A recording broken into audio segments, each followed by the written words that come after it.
Alright,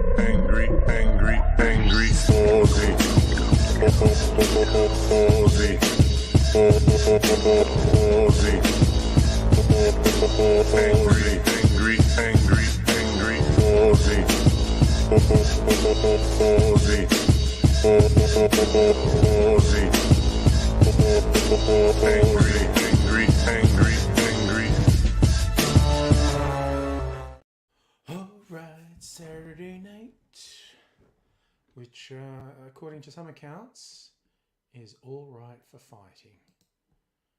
And I'm going to make a cocktail to warm things up.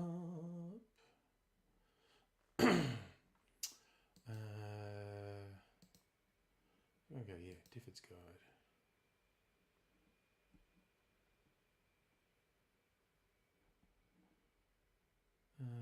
What was it called? Angel's Face.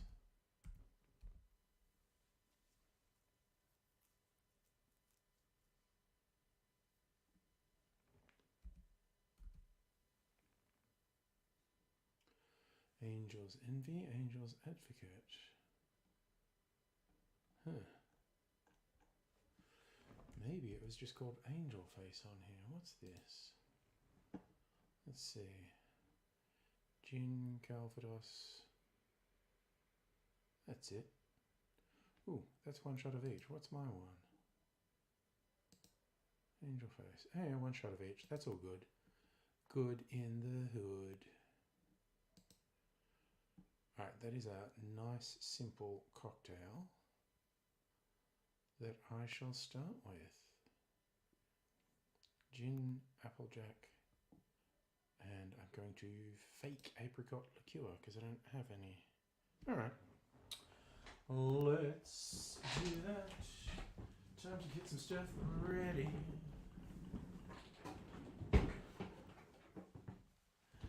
Giving a commentary even though it's a bit quiet yet on the watching front. But I just like to keep a commentary up anyway. You know, narrate my life. The thing I probably don't do when I'm not on the live stream. Yeah, so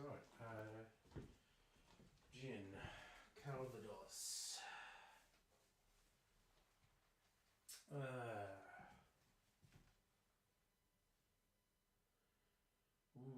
Which gin? Big question.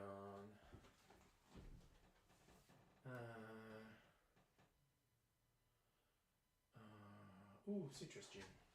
There we go. Citrusy gin. Calvados. What is that? Is doing here.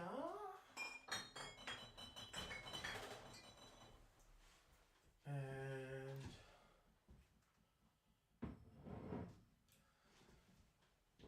apricot liqueur. What do I fake that with? Because I'm going to fake it.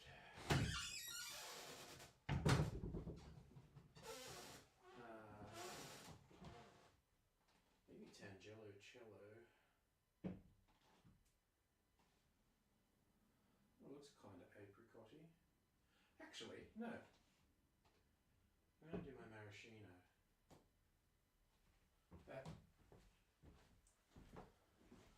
That's appropriate, I think.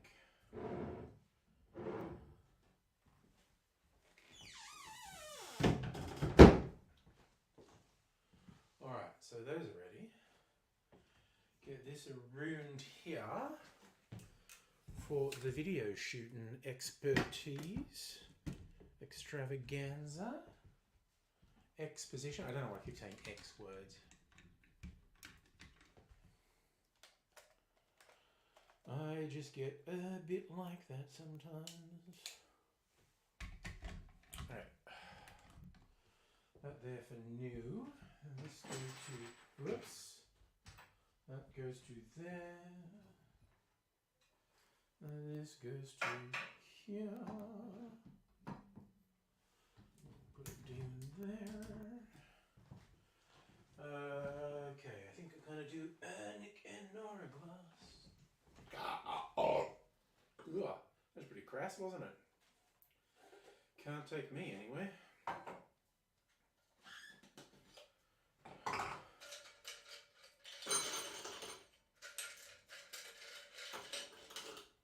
I just enjoy putting multiple notes into a burp when I can.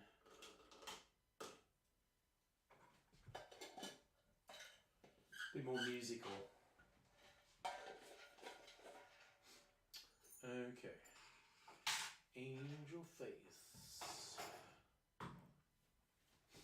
Now that's chillin' like a villain.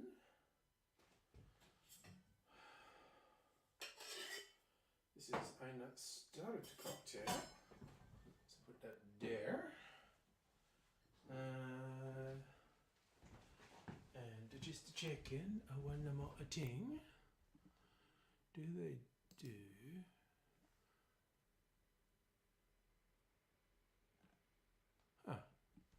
Orange twist. Okay. That will get me an orange twist already. Get ready, because here I come now. Okie dokie, artichokey.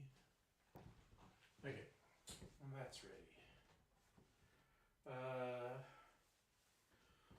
Right, well, let's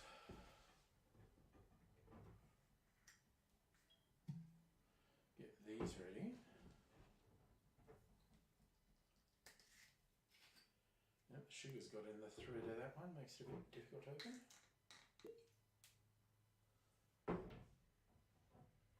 Okay, var ist meine Jigger?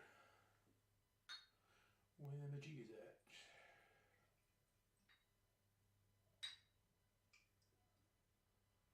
Okie dokie, that's boot ready. Okay, let's try this.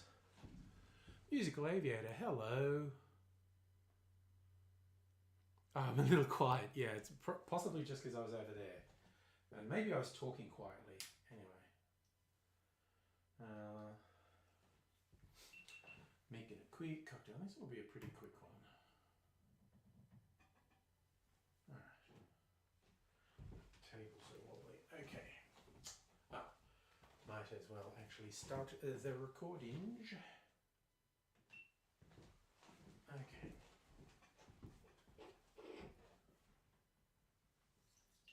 Oops, bit splashback. Apple brandy. Well, that smells very apple-y, in fact. And apricot liqueur. Or not, is the case maybe.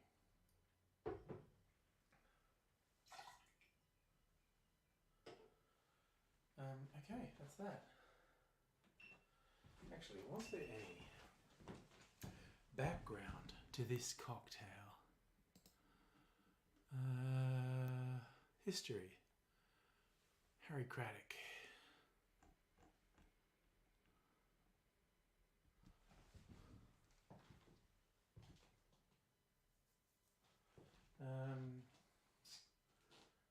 Alright, let's get this happening.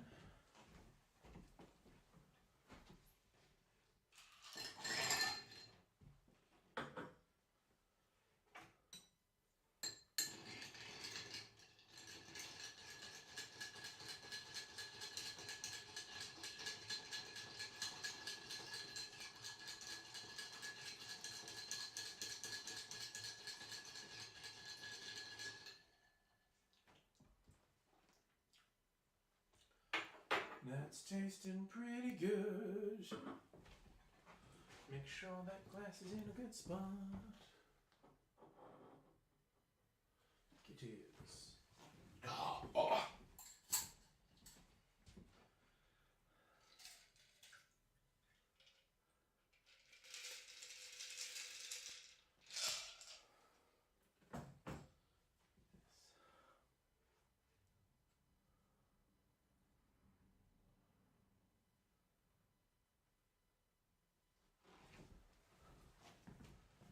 Right.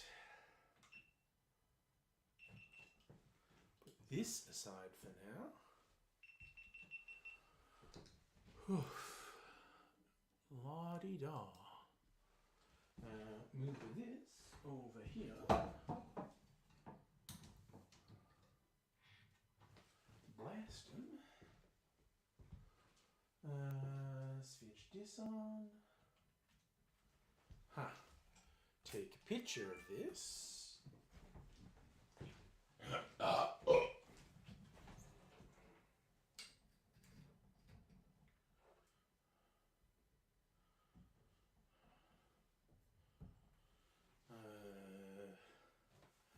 Where did I put my phone?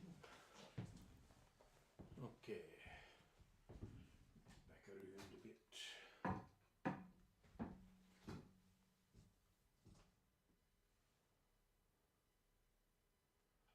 There's my camera. There's my camera.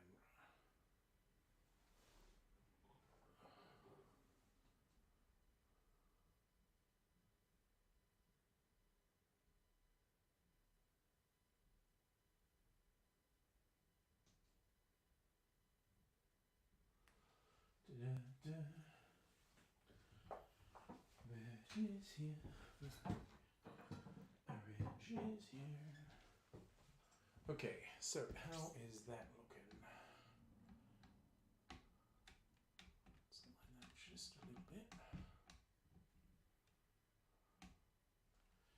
Hey, Jughead, where are you? Okay. That's ready, this is ready, and we're off to the races.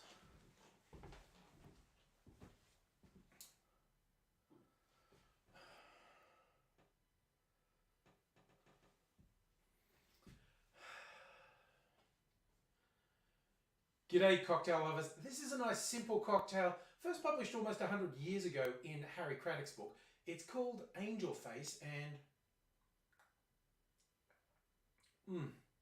oh, it's a lovely, light, bright, and a little bit sweet. If you like that type of thing, I think you'll like an Angel Face. Here's how we make it. In a mixing glass, we put 1 ounce or 30 mils of gin.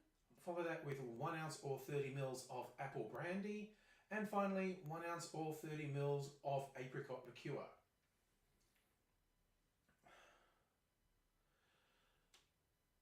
Add ice to the glass, stir that for 20 to 25 seconds to chill and dilute the drink, and then strain that into a chilled Nick and Nora glass and a simple twist of orange peel for a garnish.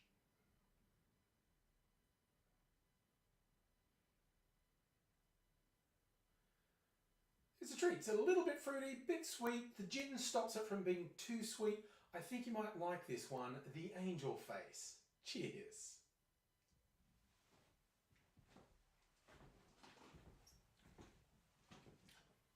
Not bad.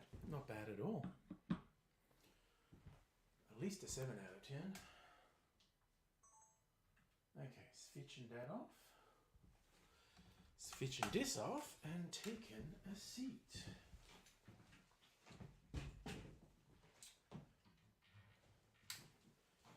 Maybe do with some bitters in it even.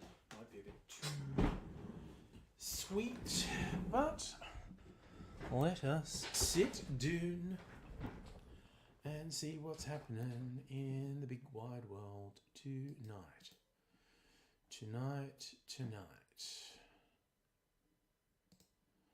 Okay, so Angel Face goes over into starting. Oh, what should I do? I'm not doing the clarified Longines. Whiskey Lift. An Orgeat.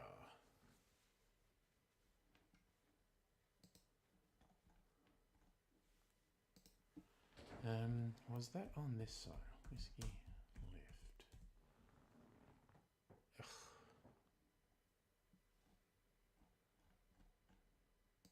I think I spelled that wrong. Whiskey Lift.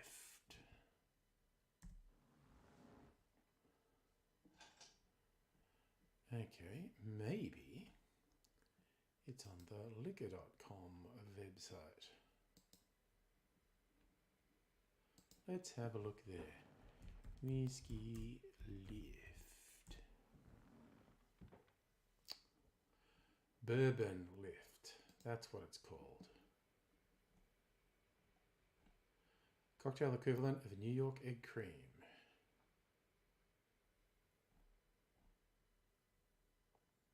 Club soda chilled to the top. So whiskey, coffee, cream and orgeat vigorously dry shake. Strain into a Collins glass. Fill with club soda.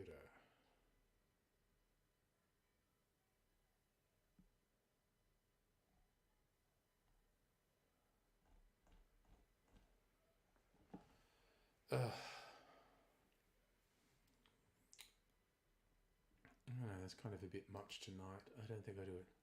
My favourite sci-fi novel. I could probably narrow down my favourite sci-fi writer to William Gibson.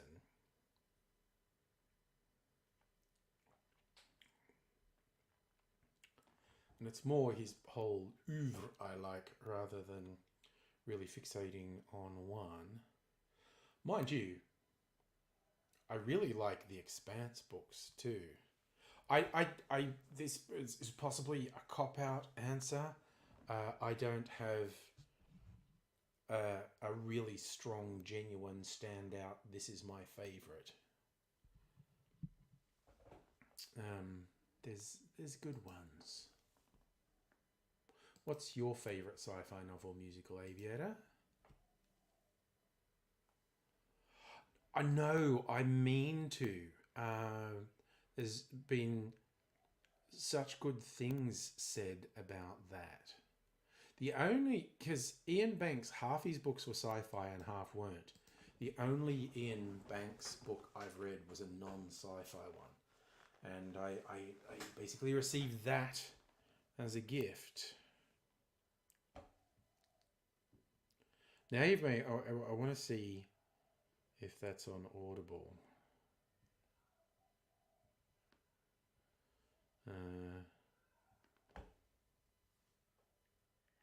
Ian Banks. Yes. Consider Phoebus. The Algebraist is apparently free. That's good.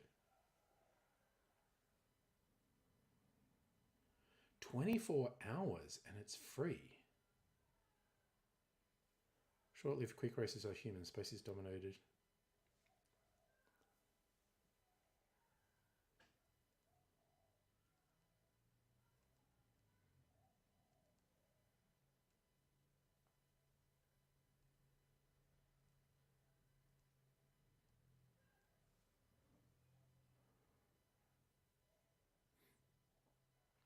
Oh man.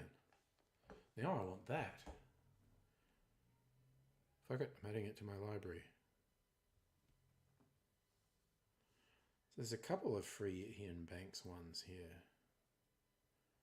It's Raw Spirit. I think that's a non-sci-fi one. In a bid to uncover the unique spirit of the single malt whiskey, author Ian Banks has decided to undertake a tour with the distilleries there. Well, that sounds good. An Ian Banks book about single malt whiskey. That sounds like something I'd be into.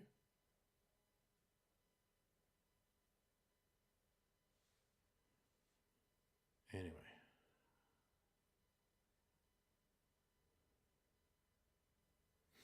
Okay, Wait, there's a version of the Algebraist that costs a credit. And there's one that doesn't. What's the difference? This version. 7 hours. Narrated by Anton Lesser. Okay, I'm very confused by this. 24 hours narrated by Jeff Annis.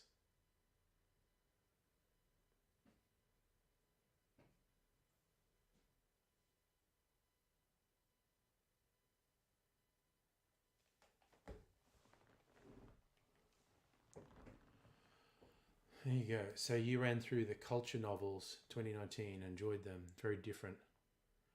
It's rare to see a character cross over between the novels. Wow. But they're dealing with the same universe. Okay. I heard very good things about Ian Banks' sci-fi generally.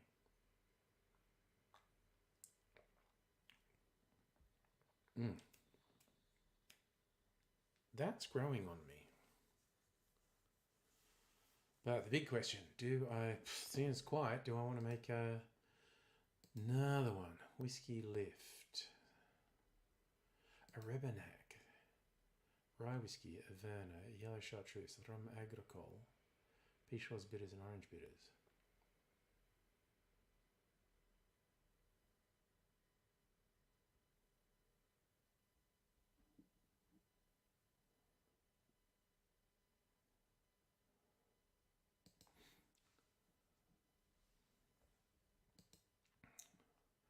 This is one, an alabaster. So I was going to say alabasted. Rum. Oh, that's right. This thing with the aloe liqueur, which I don't have. Whiskey martini. Honestly, that sounds very interesting.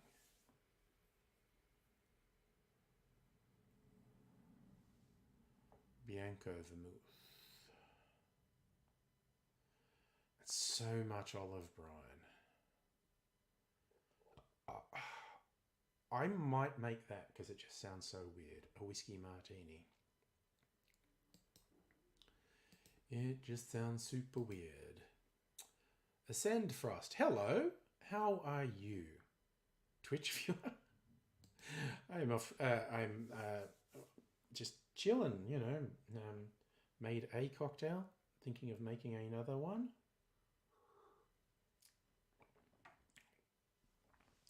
Kind of got my eye on making a drink called a whiskey martini. I just remember where I saw it too.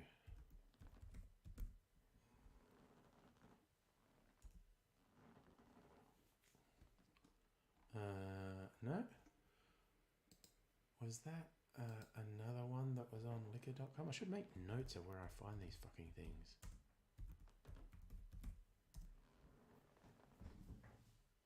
Italian espresso martini, vodka martini, perfect martini.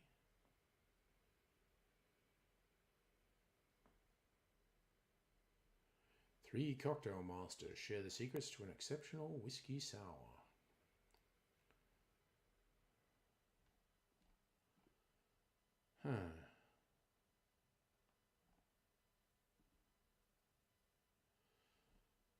So now I can't remember where I saw this, and maybe I changed the name of it.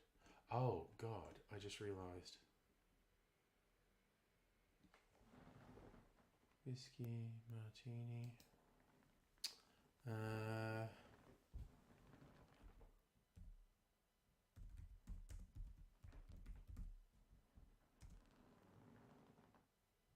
Okay, maybe it was on Punch Drink.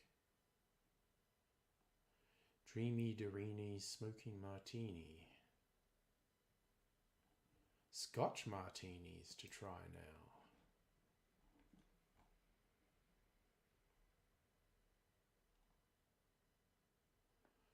Dale DeGroff's Smoking Martini. Gin, Scotch.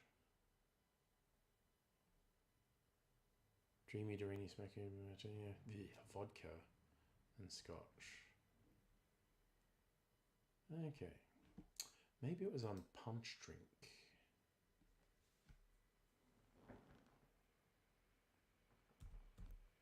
Punchdrink.com. Winterize your cocktails with pine syrup. Let's see if it shows up here. Whiskey martini.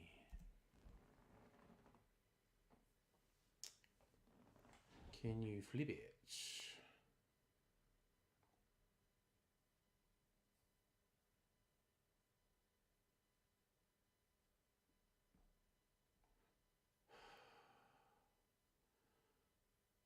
So now I don't freaking know where I found this.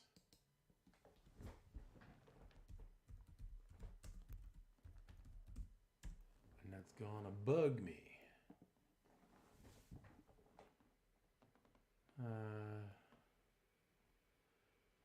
Thrillist whiskey martini recipes. The Doppelganger whiskey blanc vermouth Benedictine yellow chartreuse. That's not it.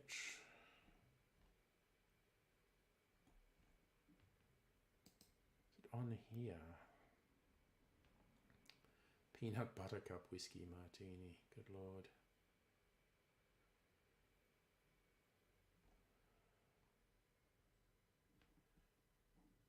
Ugh. So annoying. So seeing a headline, this is the only vodka martini recipe you'll ever need. Yes, the only vodka martini recipe you'll ever need is use gin, you goddamn idiot.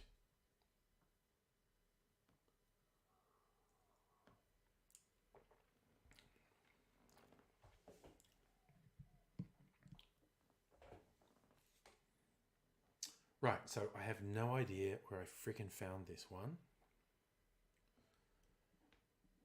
And I'm just gonna make it. I am just gonna make it.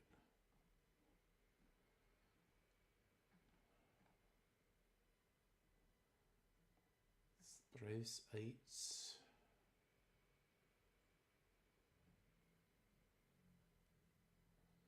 I don't know what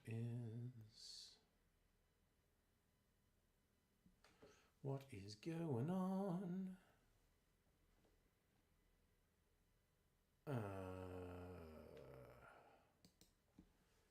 Well, you know what? I have found for a dry martini, a dirty martini, a vodka martini, a Vespa, 50-50, a reverse, a Martinez, perfect, Turf Club, Smoky, Gibson, Cajun, Gin Blossom, Tuxedo. God damn it. What is even happening in this world? And why can I not find it? Hey, Small Fable in Canada.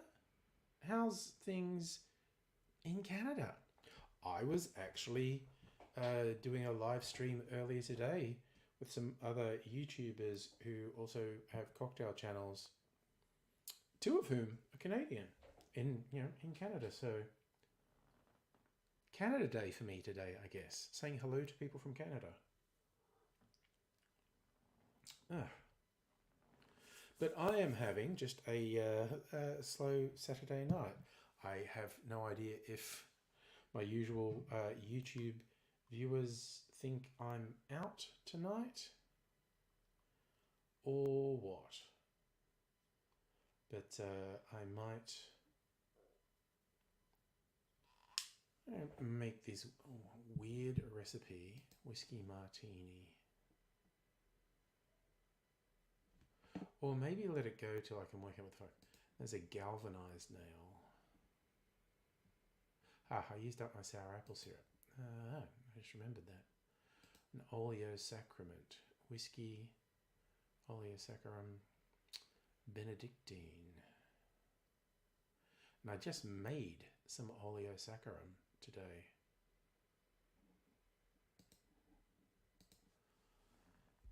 How do we serve an oleo sacrament? Okay. Flamed rosemary, good Lord.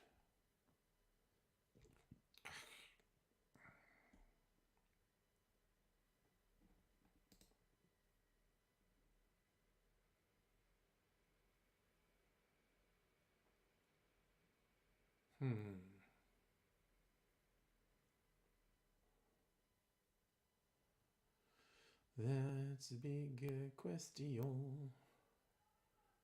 50 mils. Why did I say 50 mils? That's not 50 mils. Yes, it is. Sorry, that is 50 mils. Brain not working well. I am getting very easily confused. Oleosacrament. Benedictine.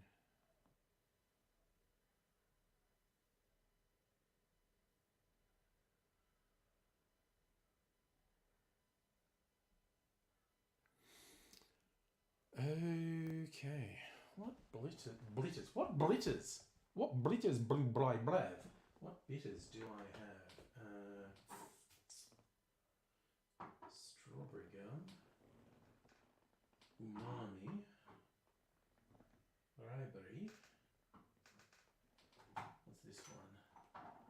Mr. Bitters, Negroni bitters. Orange bitters, lime bitters. Barrel aged. Yergle. Plum bitters. Maybe I'll do cranberry bitters. That would be a thing. That would be a thing I could do.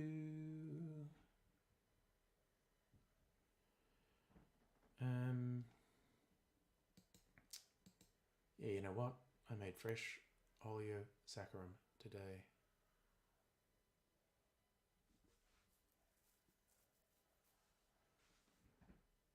And Benedictine, Peychaud's bitters, plum bitters. Yep. I just have to go get my oleosaccharum. That's a thing I can do. Ookie dook. Maybe I should leave chickens in charge. Just in case anyone walks in and sees an empty room and is confused. Chickens in charge.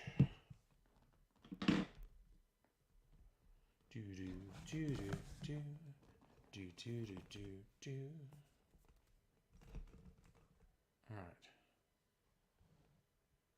There we go. Chickens in charge. Put my little banner up so people know what's happening to shooting a video. Alright, but I do have to go and get my oleosaccharum. And I'll be back in a minute.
Okie dokie, and I'm back.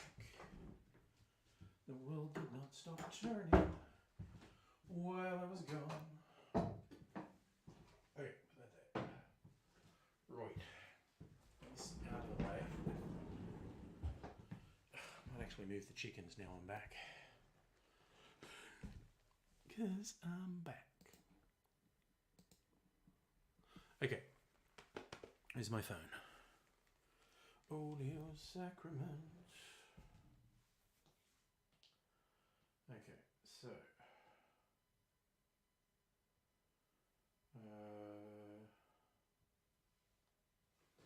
okay.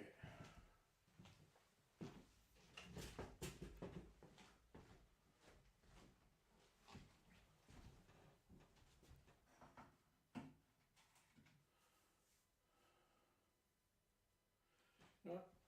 Getting annoyed with fiddly measurements. I'm going to say 2 ounces.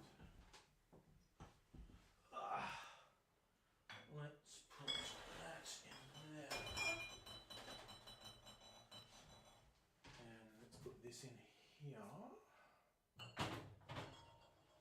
The ingredients. Benedictine. I need to get Benedictine out of the mysterious cupboard of mystery and see what's what. So, I'll put this back.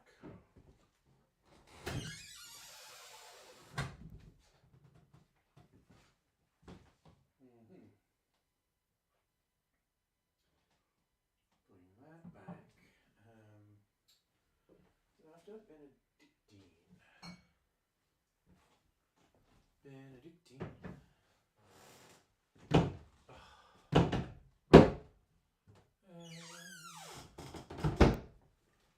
Let's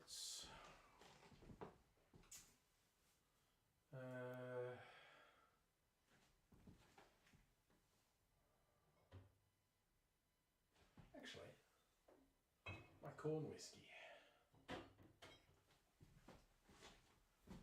Unusual. Facial bitters and cranberry bitters. I'm going to do cranberry bitters, facial bitters.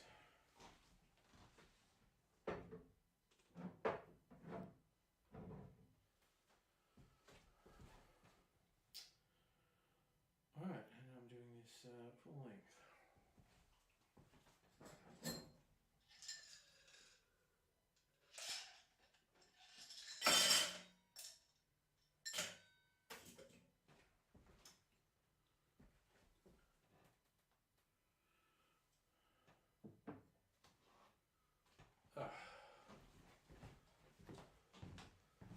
Quickly look at how they were recommending to serve this. A wine glass. Alright, we're going to do a Nick and Nora. Because that's the way we roll.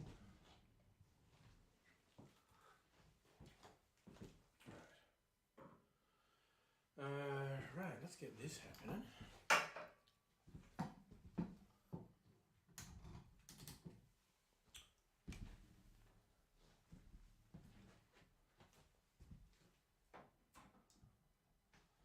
Okay. Let's get ready. Yep, we're good.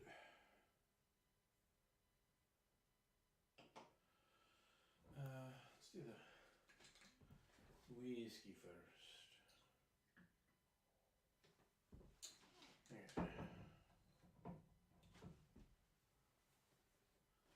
That's ready. Let's get this ready. And get our oleosaccharin ready. And our bitters ready.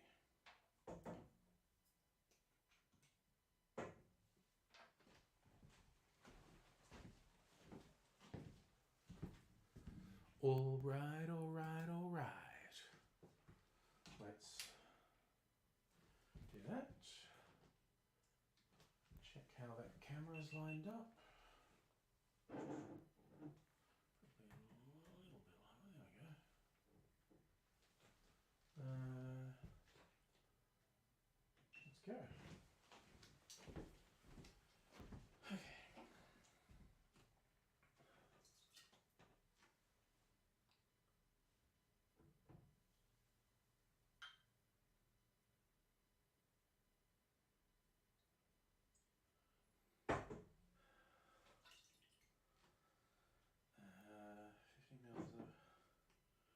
Oleosaccharin.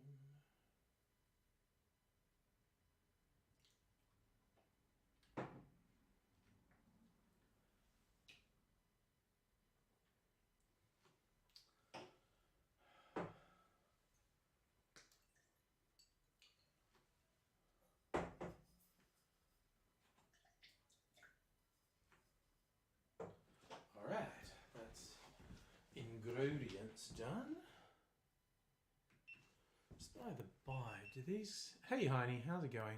Very slow Saturday night, but that's okay. I'm just making cocktails. Distilled cocktail, okay. Alright. Let's put a ditto ice in there. It needs more. As Kylo Ren would say, more.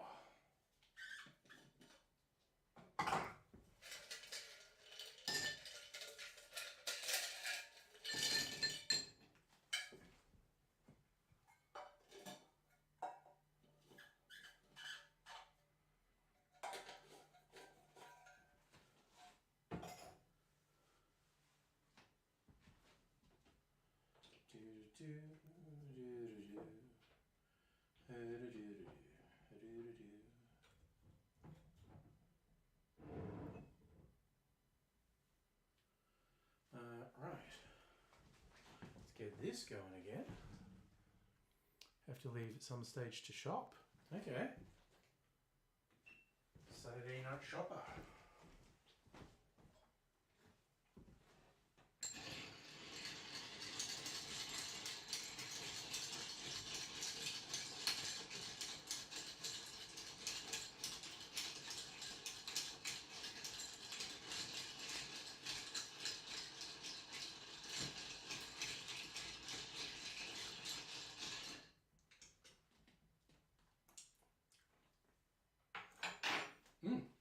Okay, that's tasting pretty freaking good.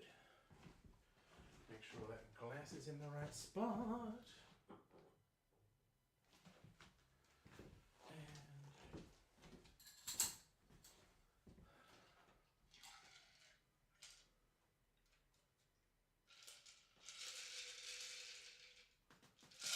Not much to that.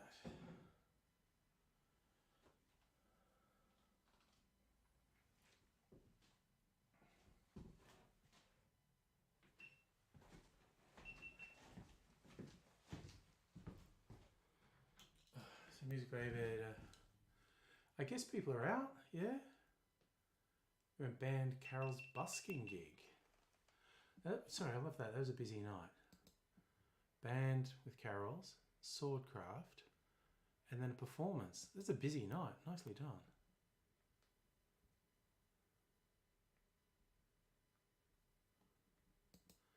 Oh, I had one of those things you sit your phone on and never seem to work. Just super annoying. Right,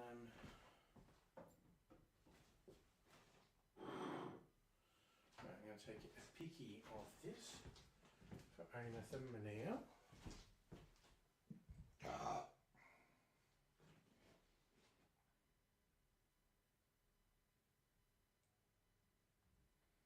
It's a nice colour.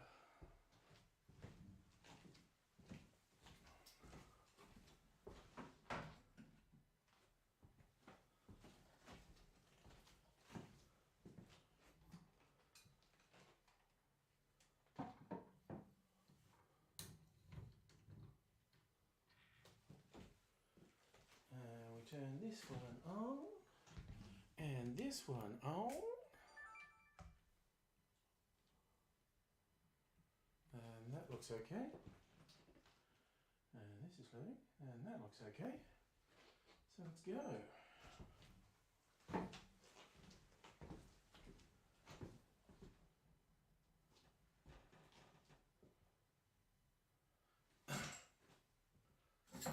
Thank you for that reminder.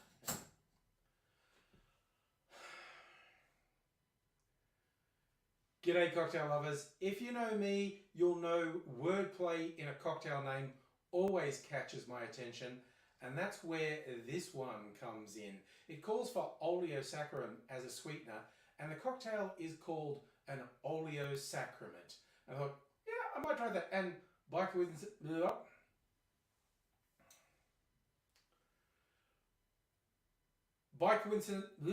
coincidence, what a word. By coincidence, today I made some oleosaccharum. The recipe I found specifically says lime oleosaccharum, and mine is a mix of lemon and lime. If you're unfamiliar with oleosaccharum, basically You get the peel from citrus and cover it in sugar, and the sugar will leach the oils out of the peel and turn into a syrup.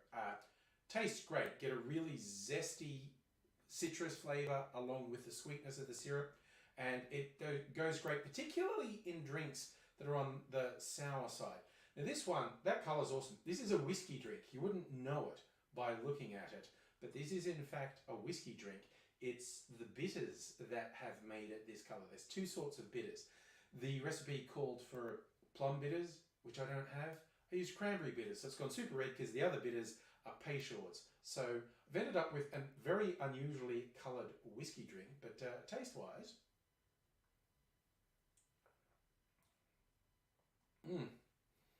oh, it's a really interesting twist on a sour. It's not as sour as a sour would be. It's kind of in a middle bit between an old-fashioned sort of platform and a sour. I think you might like this. This is a very interesting drink. Here's how we make it. In a mixing glass, put about 50 mils, just under 2 ounces of whiskey. Then add to that about 1/3 of an ounce or 10 mils of Benedictine. Then we're doing 1/4 of an ounce, Then we're doing 1/2 ounce or 15 mils of the oleosaccharum. To round things out, we're doing 2 dashes of Peychaud's bitters, and we follow that with 2 dashes of cranberry bitters, or plum bitters if you have them. We add ice to the glass, stir that for 20 to 25 seconds to chill and dilute the drink, and then strain that into a Nick and Nora glass. In terms of a garnish, the original recipe said to burn some herbs.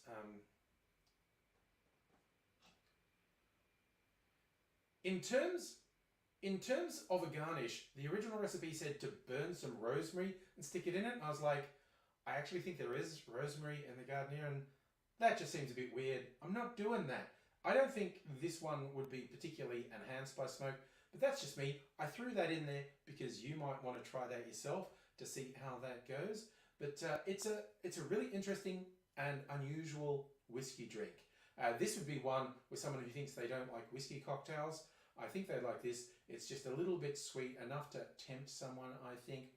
And it's just very interesting looking in the glass. So it didn't really fill it up, did it? There was not a lot of content in that. I should have maybe used a smaller glass so it would look less mean. Or I guess I could scale up the recipe as well. I might try either of those another time. But for now, I'm going to sign off. I hope you're taking care of yourself. I hope to see you again soon. Until then, I will say cheers. All right for the oleo Sacramento. Maybe get a little bit more. Although that would be mostly water, but that's okay. I don't mind. Oh, switch a couple things off. There we go. That a one. And that a one. I don't know. Such a quiet night. I think it's a good night for me to make a bunch of cocktail videos, because it's fairly quiet. But that's okay.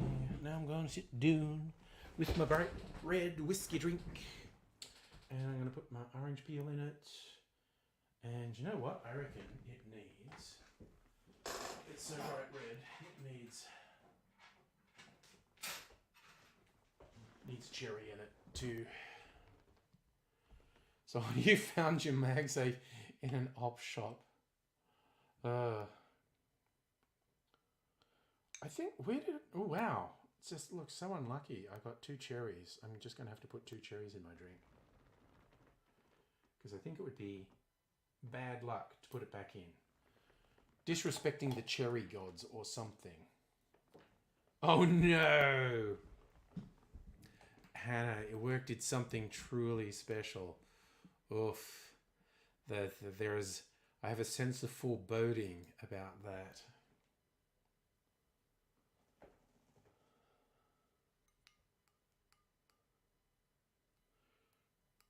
I feel like my microphone just flashed a light at me. So, honey, you got it new from an op shop. Oh, yes, they do sometimes have new stuff in op shops. You're right.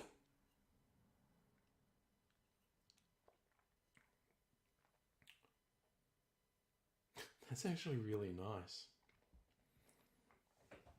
I do not mind that at all.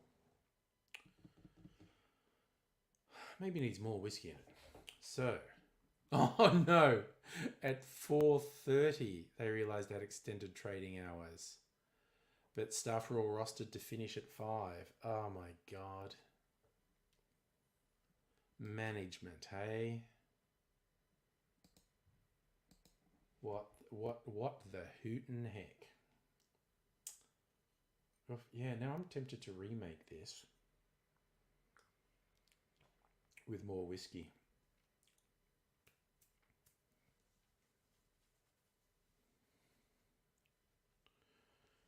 Which I might actually do. I might actually do that.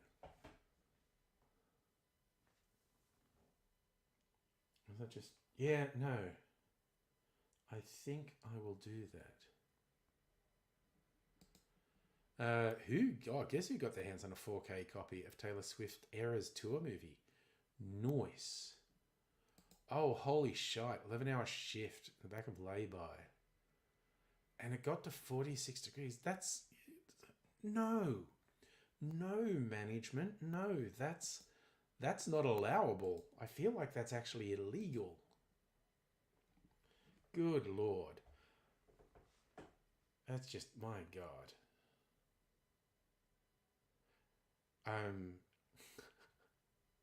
I am just affronted by that. So I am affronted. Gosh darn it.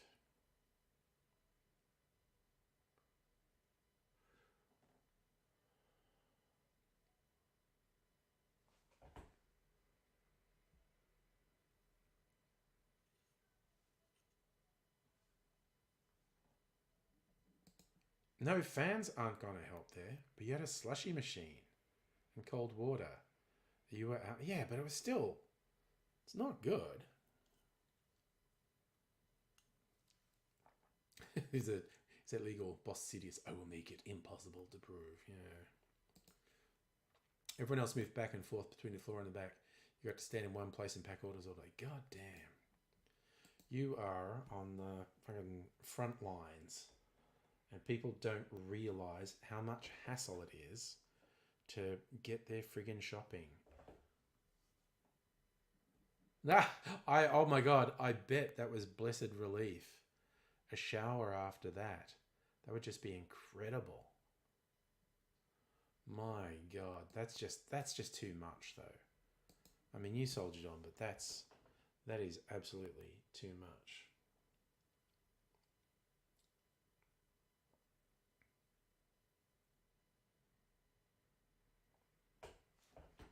Well, I think I am going to remake this.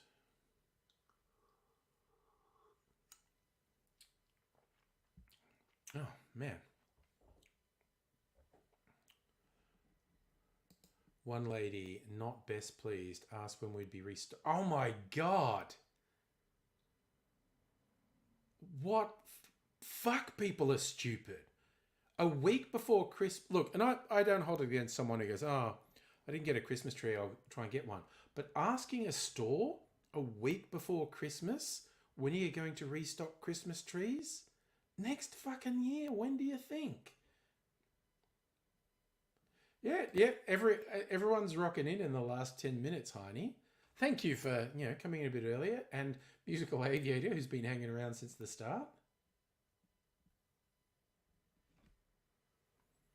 I am going to quickly remake this cocktail and shoot a little bit of video because I think yeah, no, Safa, we're all asking if what Hannah went through was actually legal. You've had people ask on Christmas Eve if you're getting more Christmas stuff in. Bless them. Oh, bless their little cotton socks. Some people and reality just aren't on speaking terms. All right. So, I left that on. Okay, so I'm going to remake this. But the only bit of video I'm going to record is when I taste it. So that'll be relatively quick. I'll just faff around.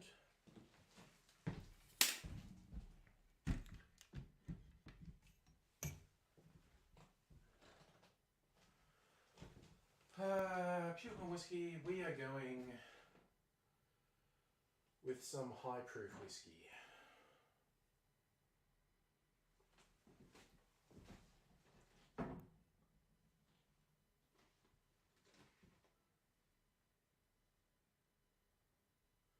Right, let's do it.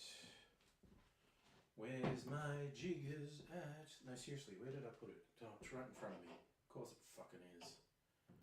Alright, I should do the oleosaccharin first. Wash it out with everything subsequently.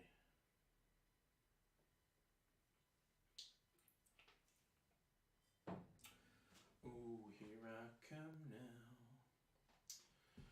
Never met a man who makes me feel the way that you do.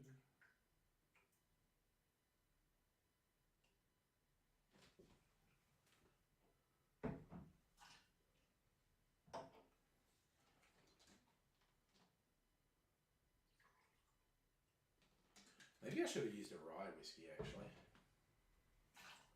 Something with a bit more character, but this will do.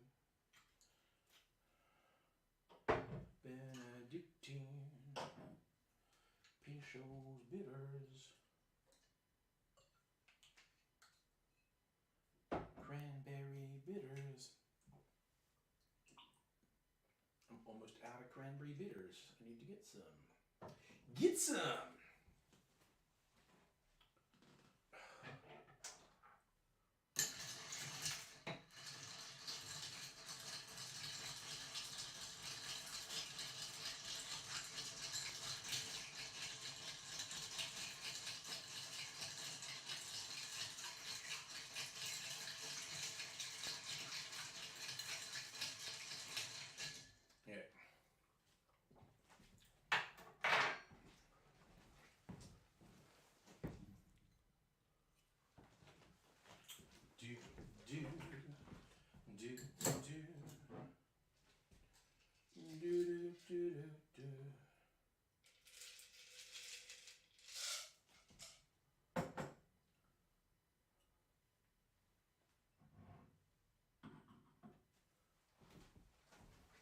Okay, that's ready, and that's ready,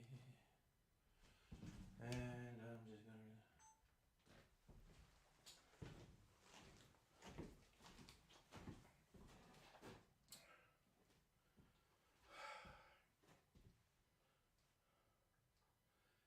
You know what? On reflection, I decided this drink needed some more character and I wanted to fill my glass up a little more as well. So I made it again and I beefed up the whiskey. I did 2 ounces, 60 mils of my base whiskey, and then I thought, you know what? Kick it in the guts. That's an Australian saying.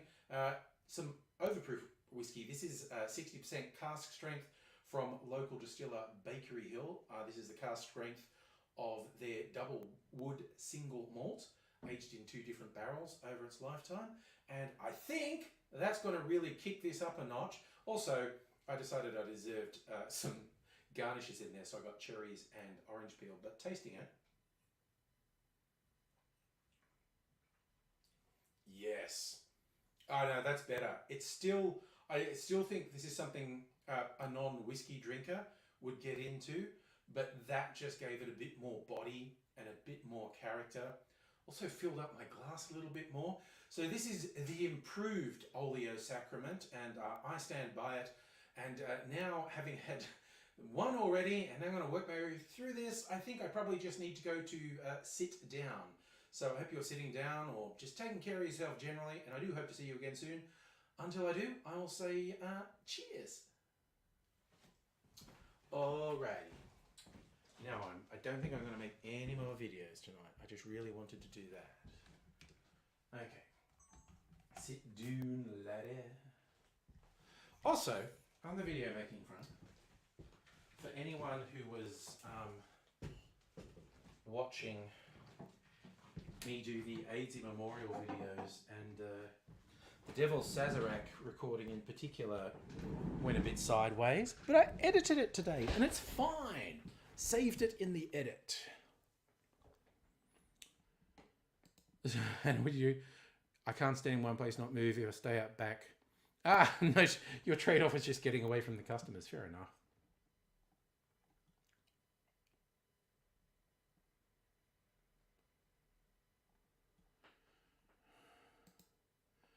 No, you shouldn't have bought things for people for Christmas.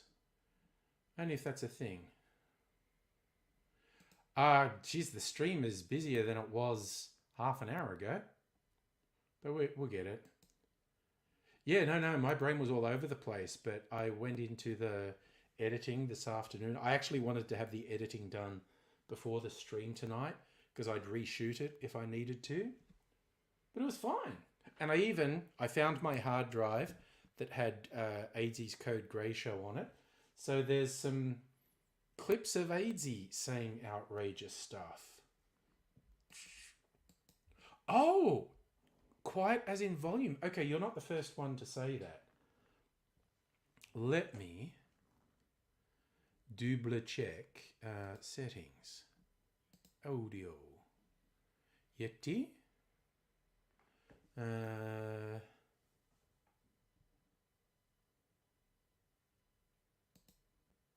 Don't know if that works. Don't know if that works. Okay. General.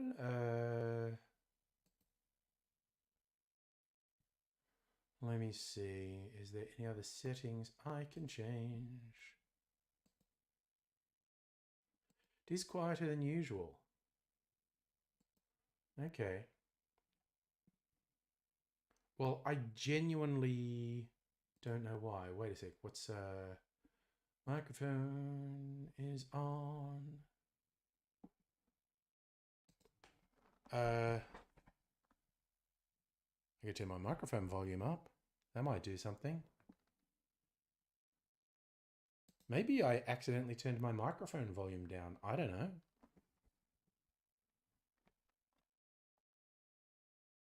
Yeah, the sound settings, weirdly, don't have a volume thing on them. There is a volume thing on my microphone, though.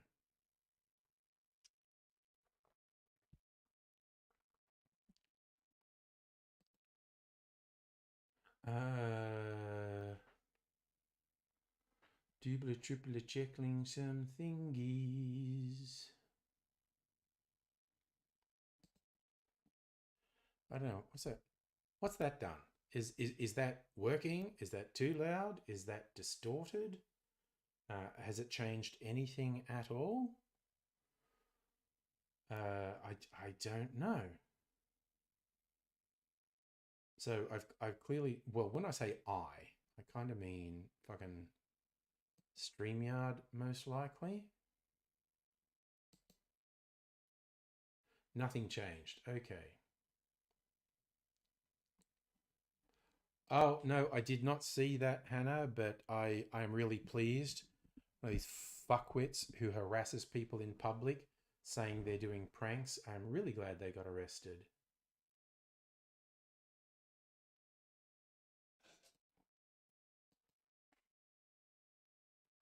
Oh, okay, let me try again.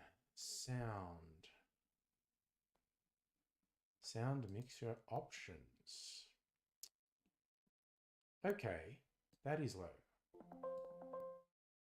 Is that different?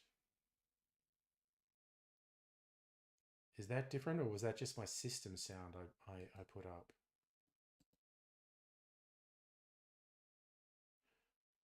Did that make the microphone any louder? I don't know. But talking about idiots and doing pranks for the videos, one got shot recently, which is good. I mean, no, it's not. Oops. So she's literally going up to people, taking things out of the baskets, putting it back, and insulting people. Yeah, no, I would fuck her up. Definitely arrest them.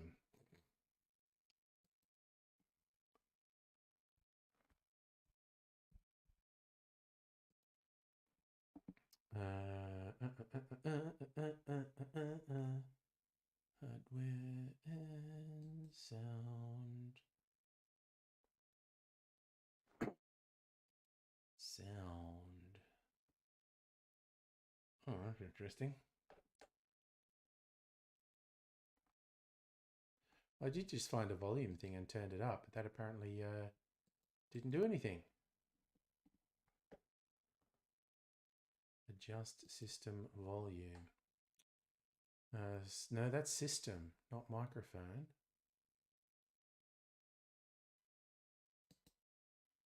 I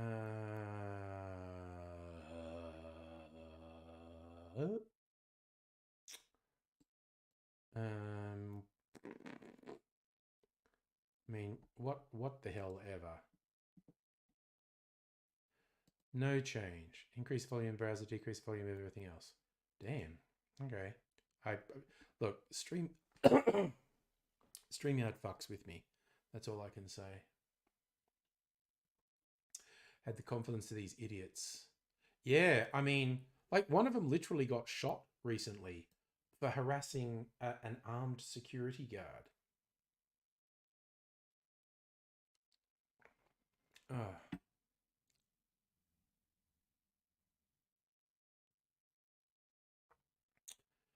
You noted background music was louder than usual? Yeah, did I do? Look, who the fuck knows what I did when I was Tim Smithed?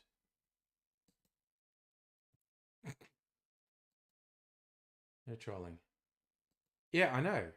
Play stupid games, win stupid prizes. What was I thinking there? Okay. Just background music. No. That's looking normal.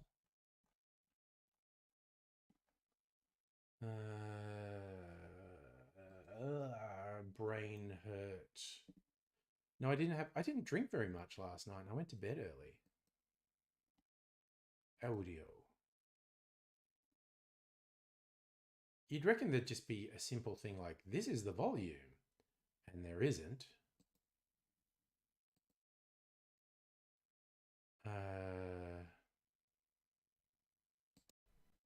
I don't know what the fucking story is.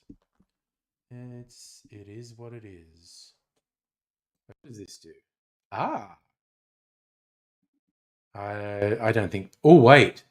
Oh, that was it. That was it, wasn't it? The sound just came back. That was it, wasn't it? I feel like I just actually fixed it. Right. Okay. That was too much. Okay. You know what fixed it? Not fucking volume. And now I'm adjusting the volume so it's less loud. But that should be good now. That should be good. Okay. And that's all there. Where StreamYard fucked me around last night, where it just wouldn't recognize the camera or microphone, which is a stupid fucking thing it does occasionally. And I was just fiddling with all sorts of things. So,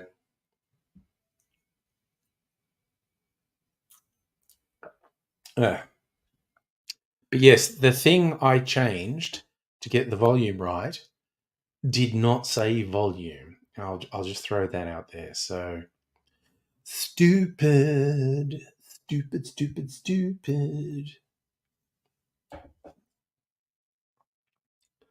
But, you know, that's the way it goes in the big city.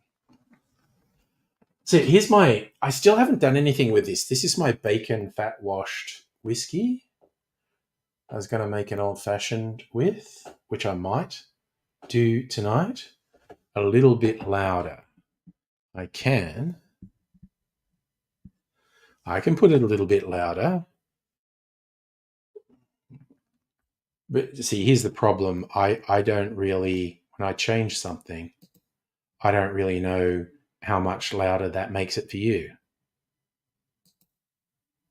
So, yeah. But yes, anyway, And I did put this. This has been in the fridge, and no more fat solidified. So uh, that was interesting to me. So it's all thoroughly absorbed by the alcohol. So maybe I'll make an old fashioned with that and see if it tastes good. Maybe tonight, maybe another night. Uh, so turning the volumes down. Yes, I don't know. Is it at a good volume now, or should it be louder?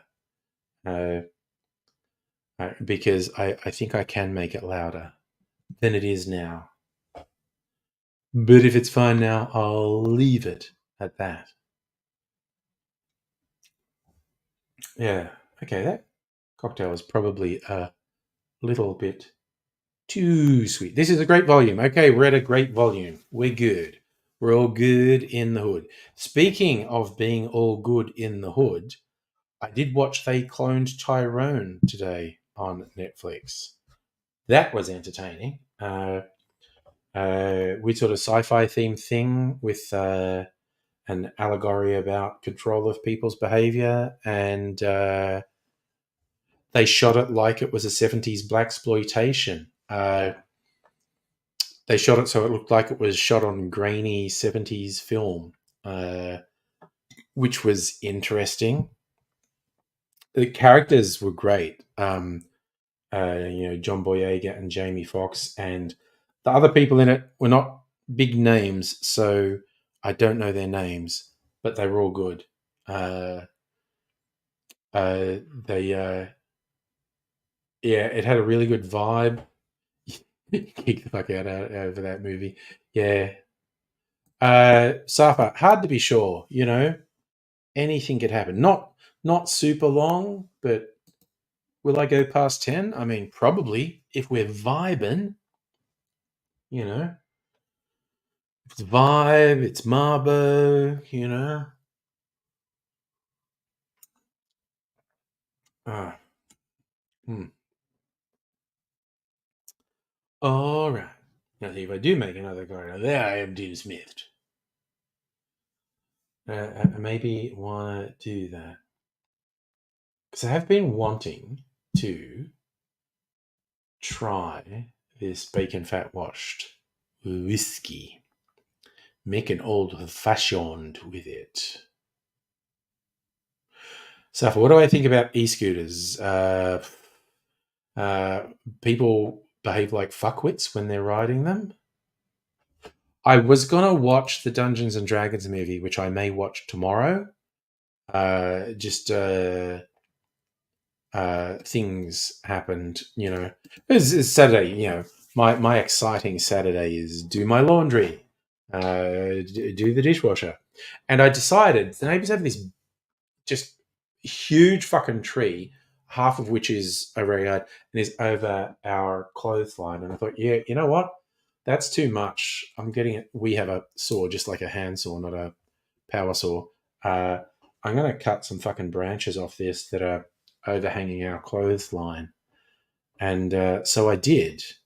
And those dang branches were bigger than I realized when I was cutting out. They were fucking huge and heavy. And it's going to take us several weeks to fucking get it put away in the green bin. Strict Sega, I greatly appreciate your suggestion because it had actually been in the back of my mind to watch They Cloned Tyrone, but when you said it's like your favorite new movie of the year, I thought, damn, got to watch that then, and it was good. Everything keeps missing us, Safa. There was no rain today, but there was predicted to be no rain today. We got some rain and some storm, but just little. Like the heat waves keep missing us. The extreme storms keep missing us. And when I say us, I don't mean all of Metro Melbourne, because some bits of Metro Melbourne have copped a walloping, but I keep missing it. Yeah, well, I certainly I went to the cinema once to watch Barbie. Still haven't seen Oppenheimer. I think we might be just about the stage where I can watch Oppenheimer for free on a streaming service. Yeah, there is some really promising looking stuff for next year, but we shall see. I think I definitely want to see Dune Part 2 in the cinema, maybe even IMAX. I think I saw Part 1 in IMAX. I can't remember. No, I saw it in Gold Class. That's right. Um, so Mrs. Angry might want to go to Gold Class, or she might want to go to IMAX. I don't know. So, yeah, Stafford, it's not so much that we're too far south. We get storms and whatnot. These ones have just been missing me. Oh no, another Eshay. You made some kids shit their pants. Nice. Yeah, Barbie was fine. It was fun. No, no, it's never going to be on my list of best movies. Uh, I don't hate cinema popcorn. Actually, I don't usually get it, but sometimes you're in a thing where there's a deal and you end up with popcorn, and I'll eat it. But not my favorite thing. You know what? I'm too tempted to try this bacon fat washed whiskey. Um, but I need to get ice. I need to get a big chunk of ice. So just got to go out and do that. Yeah, Melbourne generally has been dodging hot days. Like Sydney's had like heaps of 40 plus. Perth had more than a week of over 40 every day. It's wild. All right, so the essays. You have blinds, don't have holes, strings to run through, block out visibility. Could hear them in the courtyard, waited and hear them leaning against it, and yanked the cord open instead, deadpan back at them. So long as you're having fun. You always get a couples combo with your mate. Nice. That's the movie geek thing. Oh, look, Safa, we just call them bogans in Dubbo. Uh, Not quite the same thing. Anyway, I'm just going to go out and get a bit of ice. I will not be long.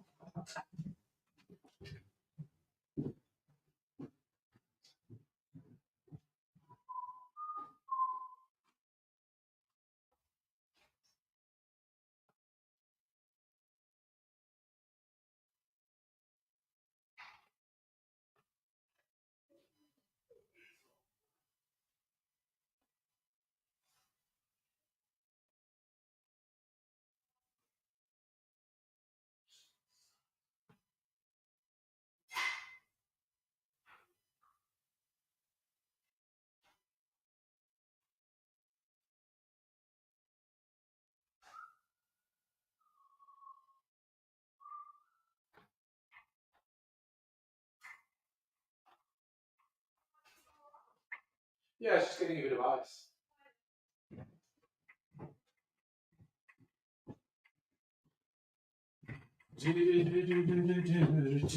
Got my ice. I'm gonna put a bit of sugar syrup in here.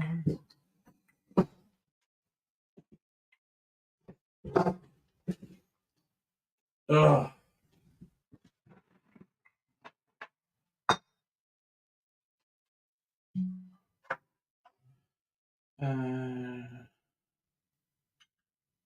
Tasty sugar syrup. So wait, this is not the best stuff I make. That actually just makes me think. I must be about due to make another liqueur with that. I haven't done that for a while, and it's so fucking yummy. All right. Ooh, where's the Angostura bitters? It's all the way over here. Right, I'm going to use the Ango bitters. Now, moment of truth for the bacon fat washed whiskey.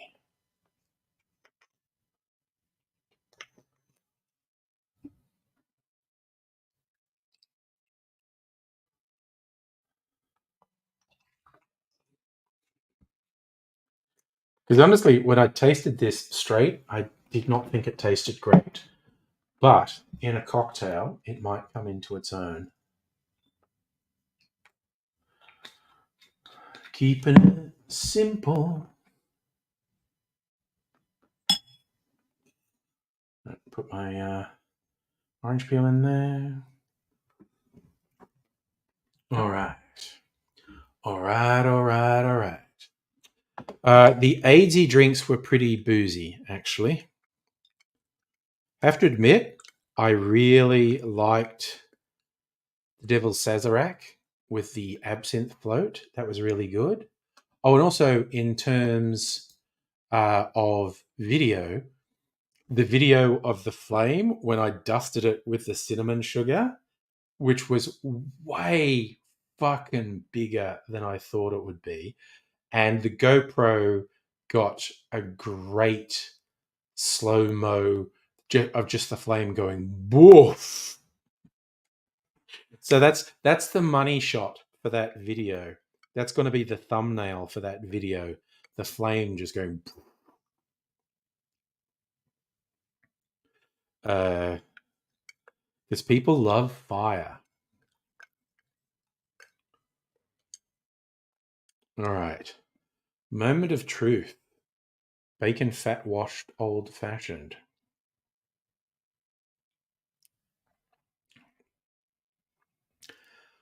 Fucking tastes like bacon. And with the sugar syrup, now it tastes like sort of maple bacon. Oh god, that is so fucking weird. It's not bad. Like it's just got that really smoky bacon flavor in there. Oh, and I did use a smoky whiskey in it, I remember too. Woof, that's wild. The Devil's Sazerac and the Code Grey, which was brown. Code Brown, terrible name for a cocktail. But to my credit, when I was doing the talkie talk, I described, as Code Grey because I think it'll be kind of grey. And they went, we're actually probably more sort of brown. And it certainly did come out brown. But yeah, Code Brown, no, that's just like someone shit themselves.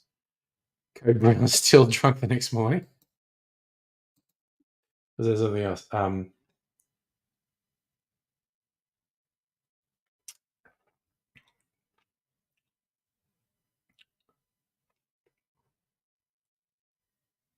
Man, this is fucking wild. Yeah, Code Yellow was when you were too drunk to get out of bed to piss. Yeah. That tastes like pork crackling. That fucking tastes. I was going. That tastes exactly like something. What is the exact thing it tastes like? Pork crackling. My drink tastes like pork crackling. Like it doesn't taste like whiskey. It tastes like sugar and pork crackling. And again, non-whiskey drinker would go, that tastes like whiskey.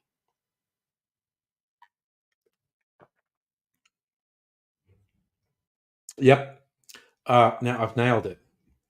That is liquid pork crackling. My God. That's surreal. That is absolutely surreal. Code Brown. Feel too drunk to finish the stream. Cut out in the middle of Laura telling. I had to. I had to go.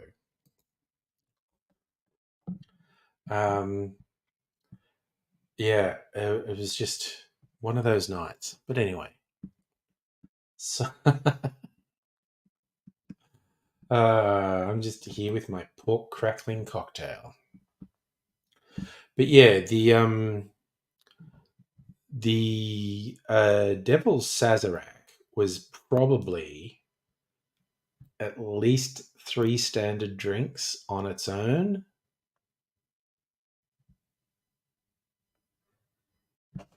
Oh gosh, that was a while back when that was very poor judgment on my part. And I did it twice. I think in the same month. I think the 2 times I did that was in the same month.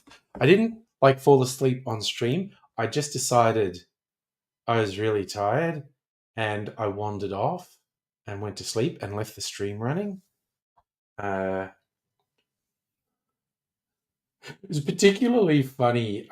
One time I didn't fall asleep, but I was really drunk.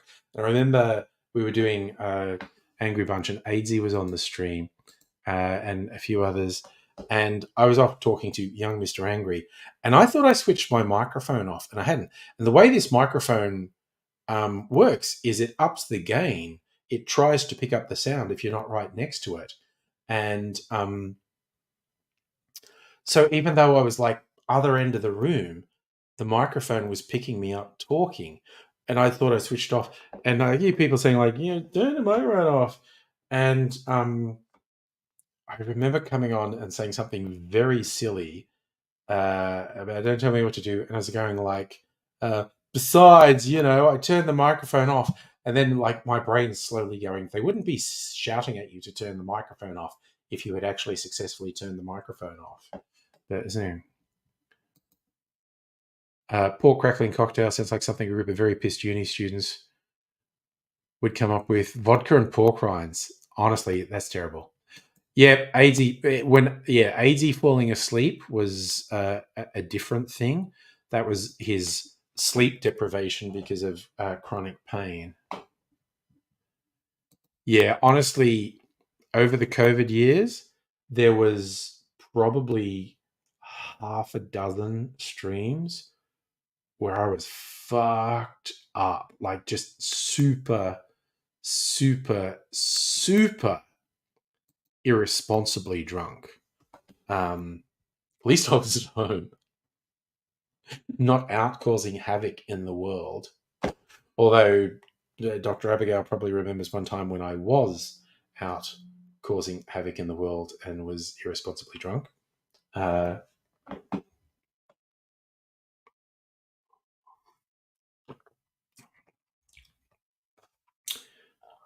God, that's fucking tripping me out. Now it dropped into my head that this tastes like pork crackling. I just taste pork crackling. Like, it's not bad. I'm just not sure I want to drink pork crackling.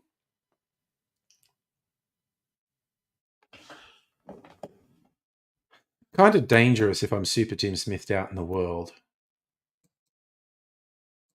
I've probably only done that, again, in my life, unconnected to streams, like less than half a dozen times. Just got irresponsibly fucking Tim Smithed out in the world. Once I threw up on a train. That was embarrassing. And I was wearing business clothes. And the motion of the train just got to me. And I had definitely had too much to drink. And it wasn't very crowded, but yeah, I just like leaning over in my chair and just throwing up between my feet. Just awful. And the one other time I remember, I like my car was in the car park, and I kind of underestimated how pissed I was. I thought I'd be okay to drive home, and I got to the car, and there was like a little garden area near the parking thing, and I just fucking threw up into the garden just voluminously, and I was like, oh god damn.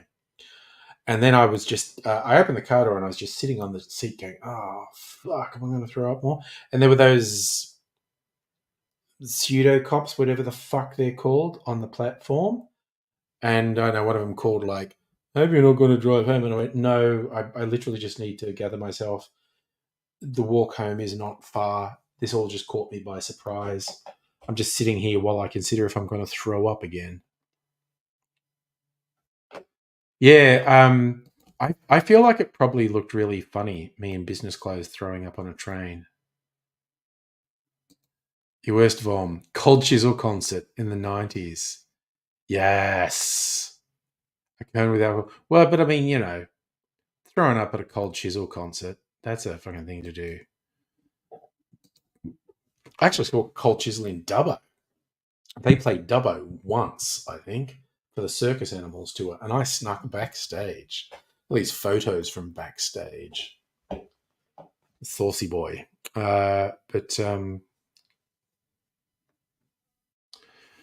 So between songs, the lights went out. Did a tiny vom, caught it in your hand, casually placed it in the ashtray. No, when I did these voms, they were not catch in your hand vom. Oh god, another one happened. This is in the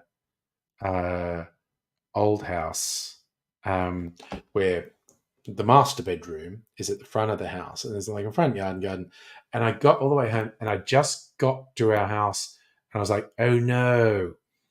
And I threw up in the garden, and like a lot. And I thought, at least I'm getting this out of my system before I go into the house. And I just hurled into the garden, and I'm just going, yeah, it's like fertilizer, it'll be fine. Hurl, hurl, hurl, hurl, hurl. Okay, that's out of my system. Now I can go inside. And of course, I woke Mrs. Angry up because the freaking bedroom was at the front of the house, and I was apparently hurling very loudly. So yeah, upload the. Well, if I find them, in fact, I am going to be looking for stuff in boxes this Christmas. So the cold chisel photos, they're like 40 years old. Hannah, worst vom at a bar, couple on a first date. Oh, oh, oh, oh, oh, that's just on so many levels. First date, drank too much, coughed, and projectiled all over her. Oh my God. Yeah. Well, yeah. It's an occupational hazard. I mean, the talk is, again, without AIDSy, generally the talk's way less gross. But, sometimes it's just going to be gross. It's a risk.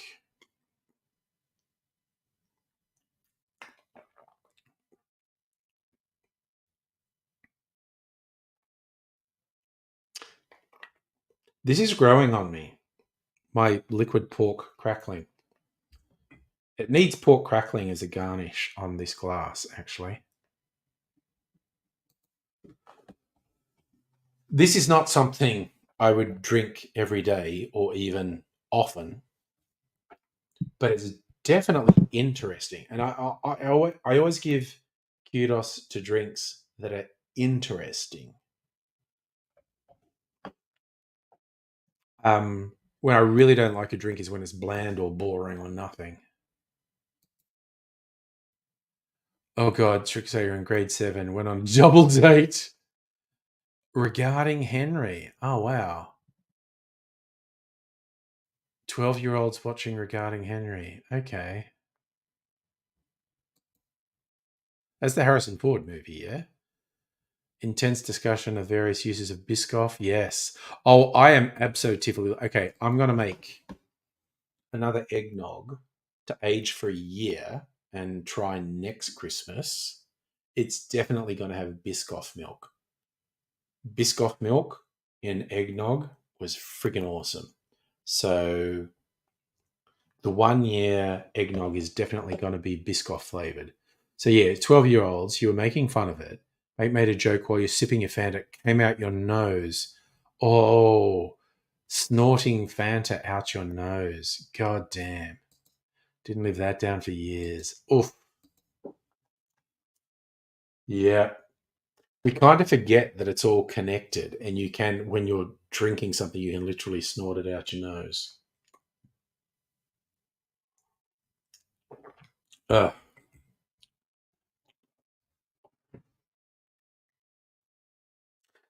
I mean, I guess that's what a bacon fat washed old fashioned is meant to taste like. Um, it's so fucking funny though. It's absolutely weird. It is weirding me out a little bit. Oofed. Anyway, so tomorrow I will have to filter my latest round of clarified store-bought eggnog, which I thoroughly recommend because it's super fucking yummy. It is really good. I definitely have to experiment with my homemade eggnog if it curdles and can be clarified. It should. So I think I'll do that.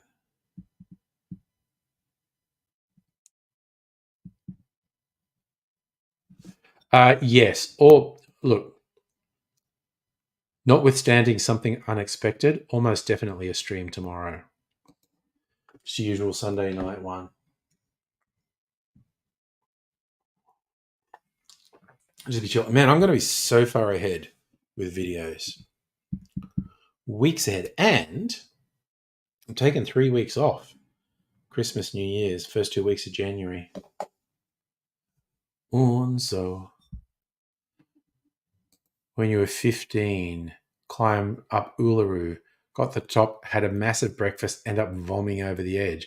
Yeah, that's... People underestimate the physical effort in climbing Uluru. I found it particularly humorous that shit for brains Pauline Hanson, who was regarding it as some terrible affront when people were no longer going to be able to climb Uluru. So she said she was going to do it, except it was too physically punishing and she couldn't do it. And it's just like, you look like such a fucking moron now. I mean, there isn't a time Hanson doesn't look like a moron. She's such a piece of shit. Oh, dang. That's the whole thing. And that was the weirdest thing. Hanson's such a fucking moron. She was on Q&A or something, and Sam Dastieri was sitting next to her. And he said something about inviting her out for an HSP. And she goes, "What's that?" And Sam says it's a halal snack bag. And she, "Oh, no, never." It's like, shut the fuck up, you ignorant shit for brains, bigoted fucking moron. It's you've got this stupid pathological reaction to something you absolutely do not understand, namely the word halal, and so you got to deny yourself something that tastes really yummy because of your ignorant fucking bigotry. God, she's a fucking loser. So Strictly Sega used to be able to run marathons. Never tell the story because you're ashamed about. Well, you're among friends. Okay, so Sarka, literally, racists don't like foreign food. Okay, back in the early days of YouTube when I was being really political and getting a bit of notice, at one point, the actual Nazis on the Stormfront discussion boards were discussing me and whether they should do something about me. Someone tipped me off, so I was watching the message boards just to be sure that no one was, advocating actual violence with a plan. And of course they weren't, because they're just fucking losers. But I would just see other conversations on the Nazi message boards, and there was a whole thread on, am I a race traitor if I like curry? And it's just like, you fucking losers, honestly. It's just, I mean, Nazis would be funny if they weren't dangerous.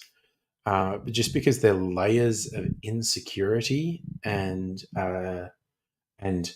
weakness, and because they feel so weak and insecure, they feel compelled to act out violently, which of course makes them dangerous. Look, yeah, no, the type who were in Bendigo were the type who would hang out on the Stormfront message boards, definitely. This was a long time ago. This was, God, I don't even remember, somewhere between 12 and 15 years ago. It was a bit weird to see this forum where some of them were very violent or preached violence quite a lot. And to see them talking about you was a bit, ugh, what's going on here?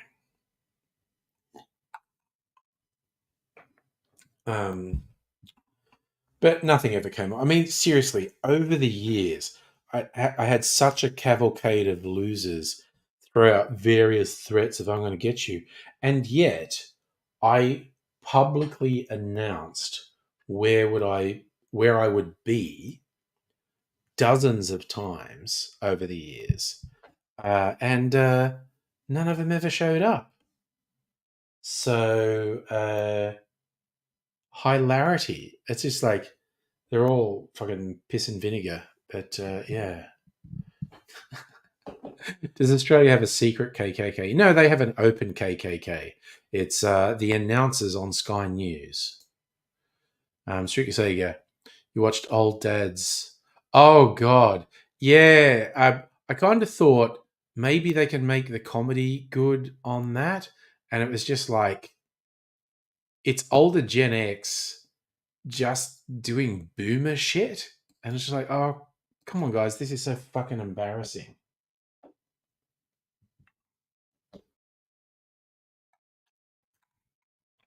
But yeah, I mean, it's just not the worst, but yeah, no, just a major disappointment because that's my age group. Those guys in Old Dads, that's my age group, and they just fucking suck. Uh it just, I mean, honestly, as soon as someone starts going, ugh, woke, it's just going, okay, you're a loser. You're a fucking loser.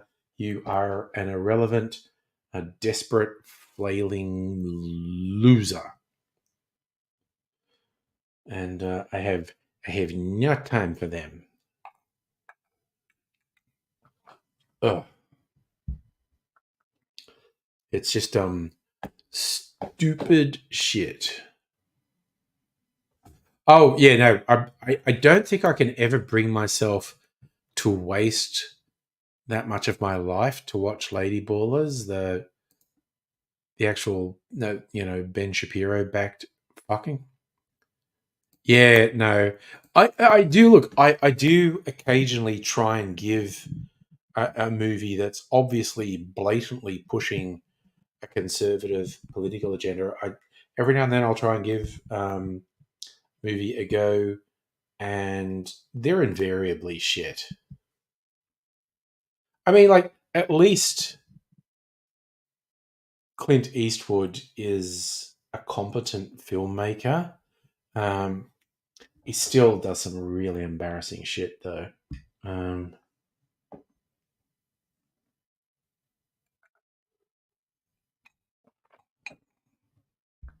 uh, it's a whole thing. Oh my god! Actually, while we're talking about this, and things with a progressive agenda, new Doctor Who. Hey, I watched the trailer for the Christmas special, which is Ncuti Gatwa's first uh, uh, solo outing as the Doctor, and I was just the little bits of the trailer. I was going, "Oh my god, the right wingers are going to lose their fucking mind. This is going to be so funny." Often purposefully watch bad films, cheesy shit, but oh yeah, no. Everything I've heard about Lady Ballers is just badly made. It's just not good. Yes, all the right wingers hate the Doctor Who because it's like promoting acceptance of everyone. Queer people, disabled people, all these things. Oh, Heine, you doing your shopping? Uh, enjoy the Saturday night shops, man.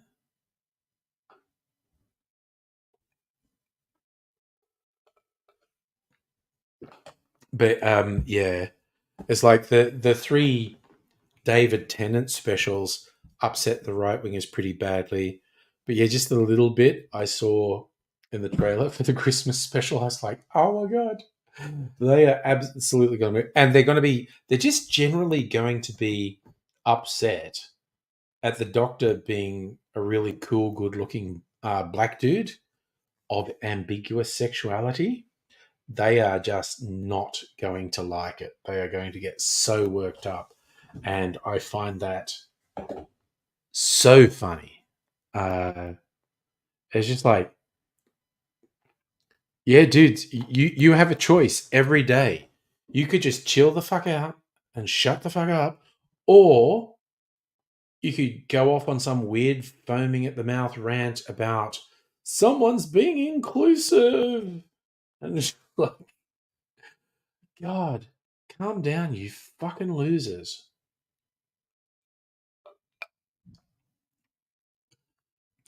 Oh yeah, Sapa, new Doctor is very good looking. Um, and like I said, it's just gonna be funny because they are not gonna cope with a cool, suave, sexy, ambiguous black guy as the Doctor. They're gonna have so much trouble with it, which is just so funny. It's just absolutely ridiculous. But, it's fun. That's basically it. For someone who's always considered themselves to be in the seat of power, equality feels like oppression. Um, Also, while we're like, okay, so Shooty Gatwa got famous in Sex Education, which I think is quite a good series. And they just, the last series came out not very long ago on um, Sex Education. The last season came out not long ago on Netflix. And yeah, so Shooty at that point is playing a senior in high school, and he's actually quite believable as an 18-year-old, but he's fucking 30. So in Doctor Who, if they style and dress him as a 30-year-old, he's absolutely going to look like a 30-year-old. But when, yeah, they styled and shot him as an 18-year-old on Sex Education, he was a very believable 18-year-old. Yeah. I'm just glad I don't live in America because the absolute fringe right in America has a frightening amount of power. Like it's seriously unsettling how much power they have, and all things of banning books and telling people they're illegal because you fall outside their view of the world, and they end up saying like you're essentially not allowed to exist. And that sometimes that's about race, sometimes it's about gender, sometimes it's about sexuality, but it's so unsettling. They're less threatening here because they don't really have that much power, but in the US they're pretty fucking disturbing just because they do have power. It's very unsettling. And also parts of Europe, far right gaining power in parts of Europe is very worrying. It's kind of like I saw a social media post once, someone going like, and it's like they're complaining about the story cycle in Star Wars, and they're saying, "Oh, so you're trying to tell me no matter how many times the fascism is destroyed, it just keeps coming back? That's just dumb." Spends 5 minutes looking at world history and the world today. Oh, wait, sorry, I see where you're coming from. Yeah, it is really weird. The anti-abortion stuff, which they were sure was a winner because a tiny lunatic fringe was all about it, and they're suddenly finding, you know, 60 to 70% of the population completely rejects banning abortion. Which again, overturning Roe versus Wade is not definitely banning abortion, but yeah, it's they're so out of touch. But again, I've seen some very insightful things people have been writing in the US, and one really disturbing one is like as the right realizes demographically they're screwed, it's becoming less and less likely that they'll win democratic elections. So they're putting all their effort into essentially overthrowing democracy and holding power with a minority of votes. It's very disturbing. And yeah, Stricky Sager, it is very weird. The Republicans in the US tie themselves in knots to support and pander to a hardcore right-wing core, and they're oblivious to how they're losing a majority of the vote. Well, not oblivious, because like I said, there are some very disturbing trends where they're just actively trying to destroy democracy so they hold power with a minority of the vote. It's very disturbing. Oh, they love fear. The Conservatives through history have always pushed fear, looting, violence, etc. It's every period in history, the conservative forces have talked about the collapse of the family, societal collapse, crime, ruin, riots, and it's just, it has historically been fairly effective. Where are we? You know what? I just had an urge. I basically had an urge. Again, not that I didn't really dislike the pork crackling old fashioned, but I kind of want a different taste in my mouth. Hey, Justin, and I'm thinking Christmas. They have a special Christmas gin over here, and I'm gonna. Oh man, standing up. I'm a little bit drunk, but that's okay. I got a Christmas gin. And it's literally in the distilling process. They put Christmas pud in the still, so all the gin passes through Christmas pud. I sound like Auntie Donna. Christmas pud. There's always room for pud.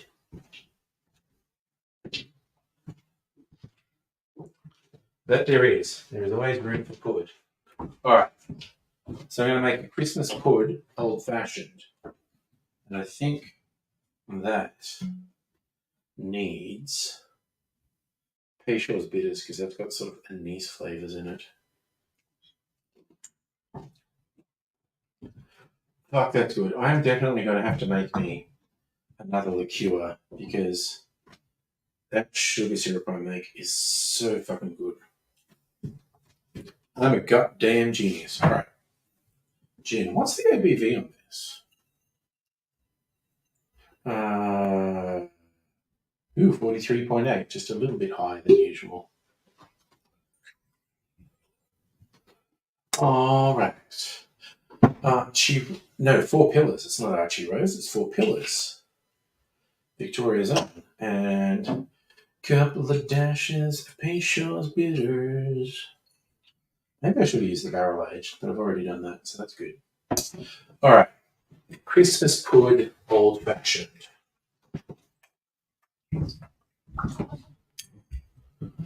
Which means I'm going to be up for a little while just to drink that. Trump's very weird. He's so obviously a criminal. Like, the number of proceedings against him for things for which he is so obviously guilty. The American system's weird, though. Like in Australia, if you prove the case, if there was an ex-prime minister who was as guilty as Trump is, they would absolutely go to prison. But America has this incredibly weird thing about how they view the presidency. So I don't know what's going to happen. All right, what's this smell like?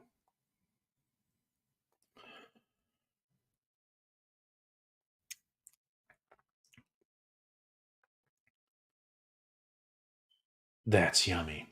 That's really yummy. Yeah, boy. Oh, wait. Happening in my phone. Oleo sacrament is in doing. Oh, Young Miss Angry has been asking if I have various books because some lad is recommending books to her, which is that's the thing you do when you're trying to impress someone. So I think there's maybe a new romance in her life. So I'm going to be a nosy dad and ask her about it.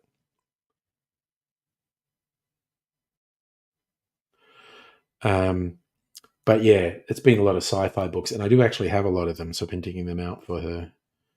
I was going to do a random thing where I have to tap the screen repeatedly. Oh yeah, if we could go back in time and stop Rupert Murdoch from going into media, I think the world would be a better place. Do. What are we doing here?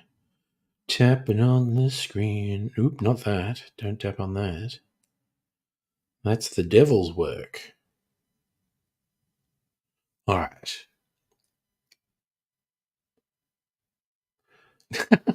I think I feel like a majority of Australia is probably embarrassed of Rupert Murdoch.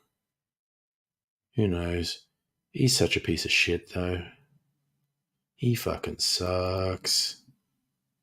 What do we do? Welcome, Scalawags. I got a champ. Oh, wow. That's a lot. Oops.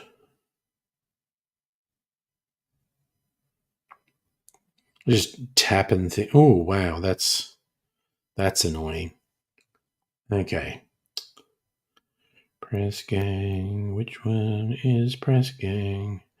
Gotta tap on a thing. Because that's what we do in the modern world. We tap on our little glass rectangles to do repetitive things. Because that's just how we do that. Okay. Still enjoying my Christmas pud old fashioned. Yes, Arthur Clive Palmer is also embarrassing. John Howard's embarrassing. Tony Abbott's embarrassing. Here's the whole thing. Man, that's actually pretty good. Doesn't it's very cinnamony. That is a very cinnamony drink. It's very tasty. Here I come now. I show you what. Okay, I downloaded this app and it's really weird. It's a pattern matching thing. I'll show you. And it's bizarre. It's really simple, and I'm kind of obsessed with it. So, okay, you see a pattern.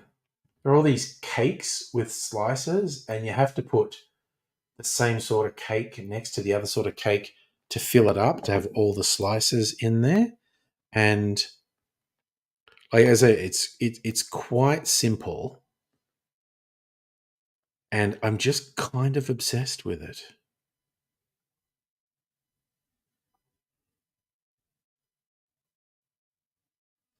Um, I won't play it now because it takes too much concentration. I'm kind of addicted to tapping Harper, yes. The cousin said, at least with Bush he had policies you could cheat. Oh, again, isn't it weird how we legit thought George W. Bush was as low as it could go because he's clearly a fucking moron being controlled by Cheney and whatnot. But holy shit, he's a fucking statesman compared to Trump. It's freaky. It's just absolutely freaky. I think there's also because I didn't bother rinsing the glass out. I think there's some residual pork crackling flavor in my Christmas pud, old fashioned. So that's a whole thing. But that's okay. It's okay. What are you gonna do? Ooh, actually, things I might do. Why is Bing trying to get me to look up axolotls? That's so fucking weird. Fool! Matthew Perry's official cause of death was ketamine.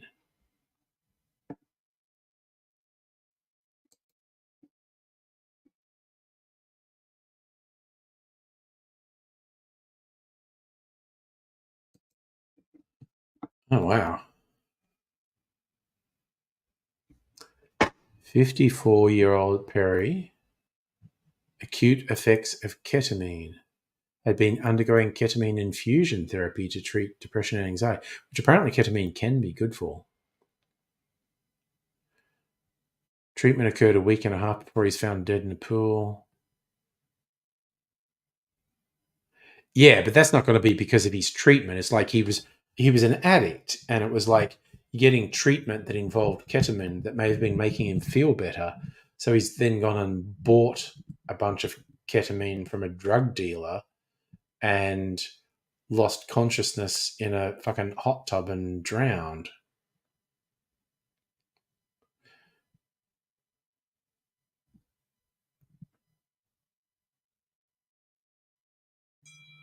Oh shit! My phone dinged at me. Okay, that's Mrs. Angry going to bed. So I, at the very least, have to be a bit quiet now. That's okay.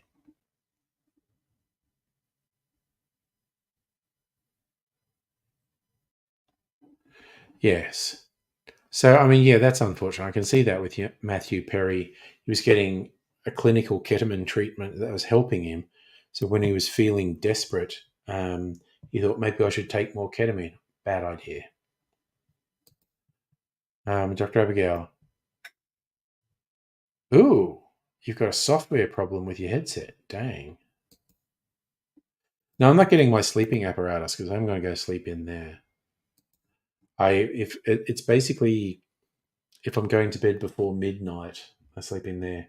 I'm going to be up past midnight. That's too disruptive to Mrs. Angry's sleep, so I get my sleeping apparatus. Might hang around for about half an hour. I need this old fashioned to go down, basically. Justin, you'd argue Trump shows conspiracies of BS because if they do it to Kennedy, why not do it to Trump? So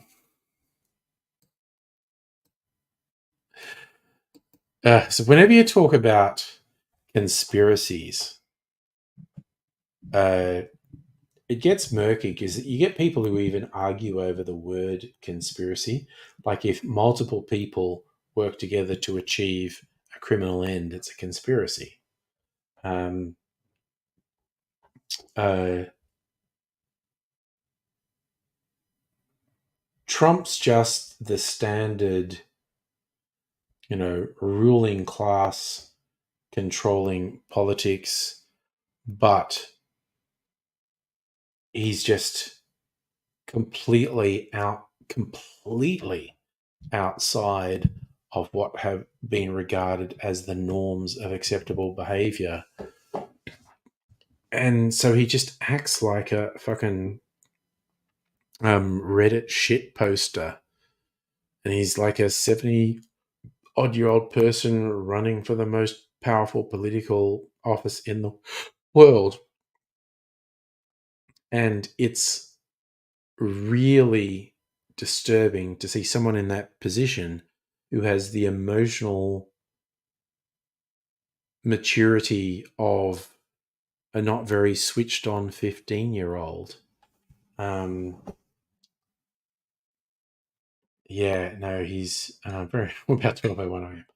Yes, let us not get pedantic, Sava.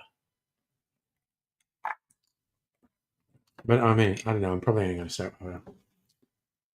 Okay, there is definitely residual pork crackling in that glass, but it's a whole thing.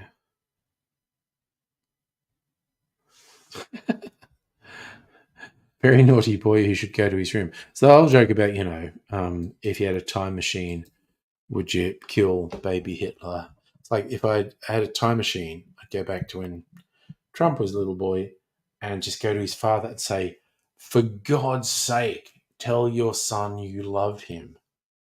Like, your shitty parenting is going to cause so many fucking problems down the line. Also, stop going to clan meetings, you gross racist fuckwit. Justin, what would I do as president? Big, complex question. Here's the thing: I don't have the narcissism required to pursue the office, because I think only quite dangerous people pursue the office. Because the idea that you believe you are the best person in the entire world to have that level of power is really dangerous.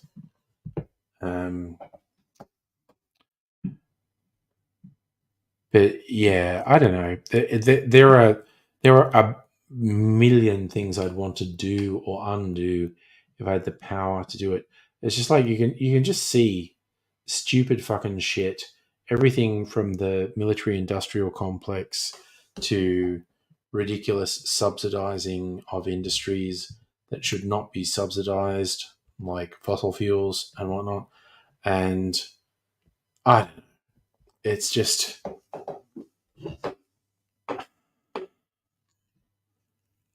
capitalism's fucked, yo. Is all I'm gonna say. It's all kinds of shit. Oh, yum. Okay, water. 30 water. Oh, it's actually still a little bit bubbly. I thought this was mainly melted ice, but it's still got a teeny bit of the soda water effervescence in it. God damn! I just remembered I was freezing some ice. My clear ice. I have to try and remember to take that out of the freezer tomorrow. Ugh. It's a whole thing. Now, okay. So when I've been talking about pork crackling, I mean like the stuff you get in like a chip packet, as opposed to like roast pork crackling. Like roast pork with crackling is just like the best fucking thing ever. I feel like it's probably extremely bad for you, but I really like it. It's fucking amazing. And as we come up to Christmas, here's the thing I always look for, because the supermarkets have all these roasts, and some of them are turkey, and some of them are ham, and so on. And post Christmas, you tend to get cheap ones, and it's just like, yeah, I'm not having a big roast thing for Christmas. I'm having a big roast the week after Christmas, when the supermarkets are selling off the roasts that didn't sell for Christmas cheap. Mrs. Anger and I already have a plan. We're having Indian food on Christmas Day. Um, we'll get it a day or two earlier from uh, my favourite Indian restaurant called Shalimar in Brighton, which is, you got to drive over there. It's not like it's next door to us, but it's so good. So, and we've done that, I think, the last couple of years. So on the weekend before Christmas, either on Saturday or Sunday, we'll go over to Shalimar and get some really fucking yum Indian food and heat that up for our Christmas lunch and or dinner. Also, there is a friend of mine, a YouTube friend, who has got her kitchen licensed to sell food commercially, and she makes very good food. I have to talk to Mrs. Angry about that. Maybe we'll get it from the Bengali Platter. If you're in Melbourne, look that up on Facebook. The Bengali Platter. My friend Shmali does fucking awesome food. She is such a good cook. She doesn't call herself a chef. She's a home cook, but she's just fucking great. She's very good at it. And I have had a bunch of her stuff from her business, the Bengali Platter, before, and it was really good. So I'll have to actually look what she has this week and maybe actually get that. I don't know. Who knows? So, Strictly Sega, you went to Bunnings because your shower's dripping, need new washers. Oh, no. You were sent to Whamhalla by Bunnings. I still haven't lost Whamageddon. And I've been going to supermarkets and stuff, so it's a risk. Honestly, maybe I'm cheating, but I usually have earbuds in and I'm listening to a podcast or an audiobook or music.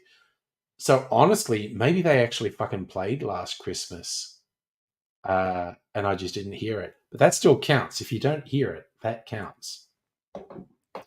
So I haven't been whammed for the last couple of years. I feel like my luck's gonna run out. I feel like there'll be a wham again, because there's a whole fucking week to go, basically. So it would be very easy to get whammed.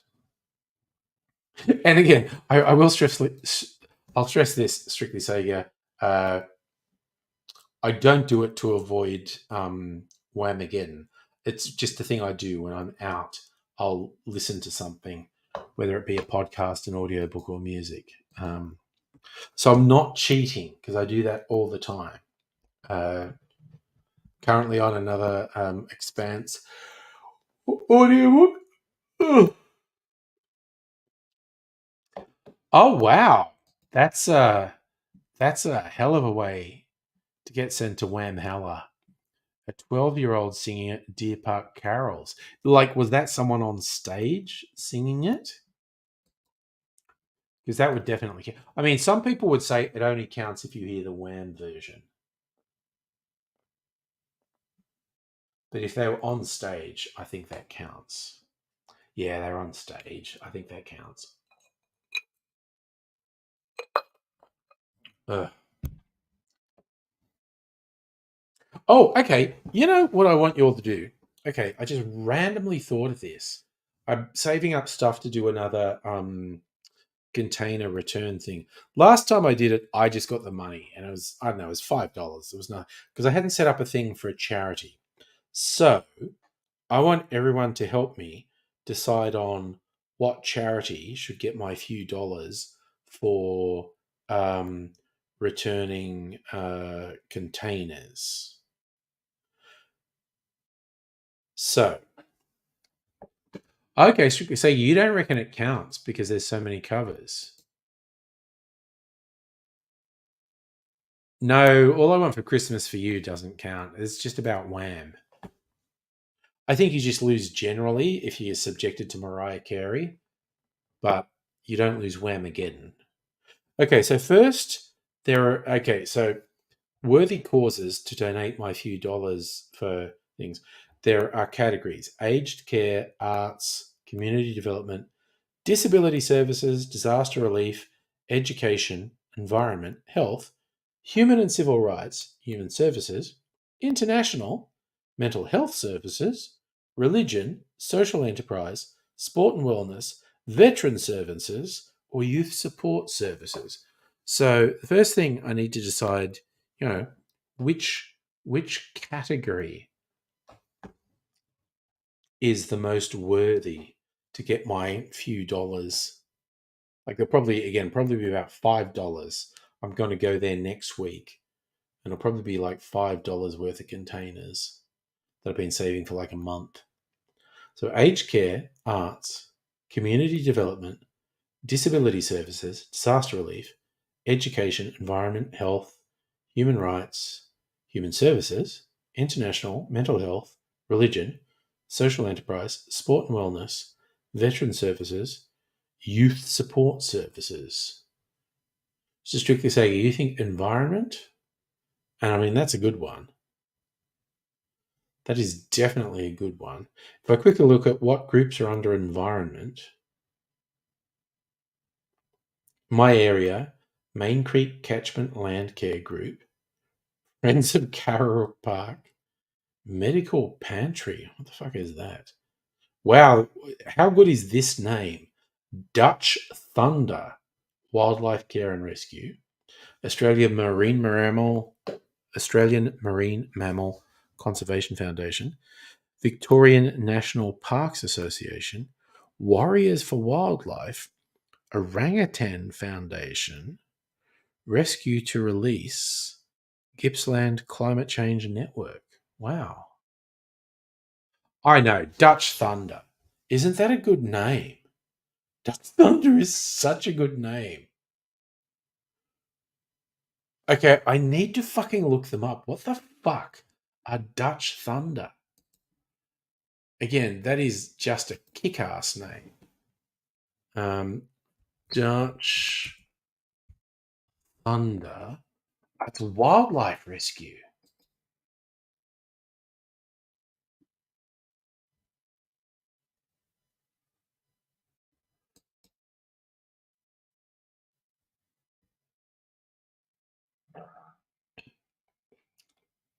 We cover North Central Victoria. Animals are our priority, so we're happy to travel. Operate 24 hours. Honestly, they sound pretty fucking cool.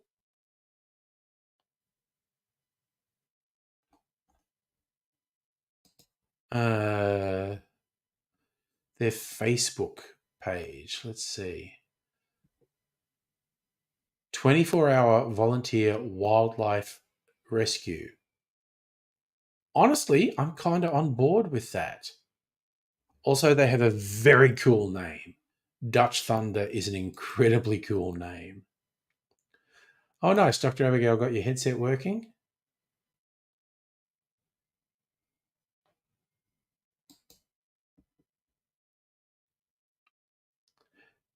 I reckon, okay, I'm going to nominate Dutch Thunder, get my money.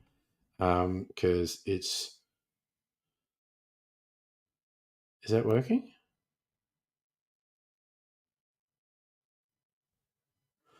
No, that's fucking weird. What's it doing to me? Donate my refunds. Okay. So, Dutch Thunder.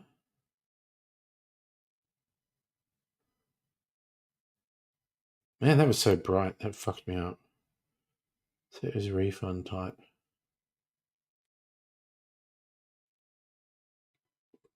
Continue.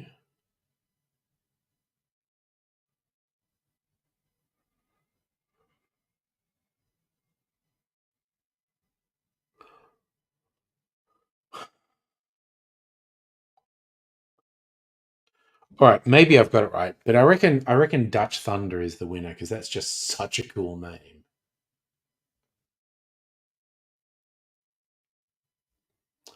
Strictly Sega. Have you found the gayest song ever? Okay, I'm going to look because I know some very gay songs. Discord.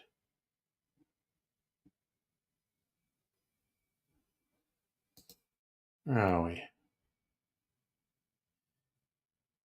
You are pretty. Keep riding me. Okay. See, my thing for the gayest songs is Australian singer uh,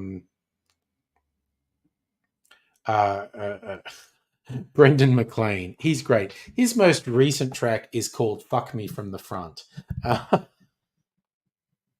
I swear to God, like when I'm on like YouTube Music, if I just search thing, play me a Brendan McLean song, my playlist gets much gayer. So I kind of think Brendan McLean is right up there. Also, Yoho Sebastian, the gay pirate song. That's a pretty gay song. It's a great song too. Dr. Abigail, I'm very intrigued to hear your gayest songs.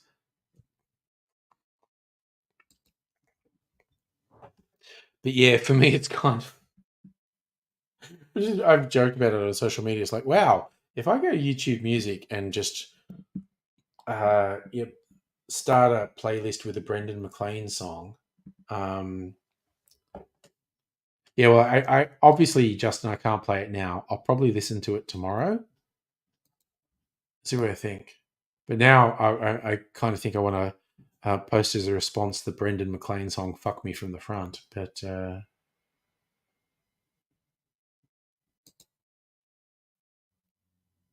your mustache tickles my nutsack. Okay, that does sound pretty gay. Cocktail drinking songs. Well, it kind of depends what cocktail you're drinking. Oh no, Lesbian songs count as gay, and bi songs count as gay too. Um, I will absolutely vouch for lesbian songs being gay. Um,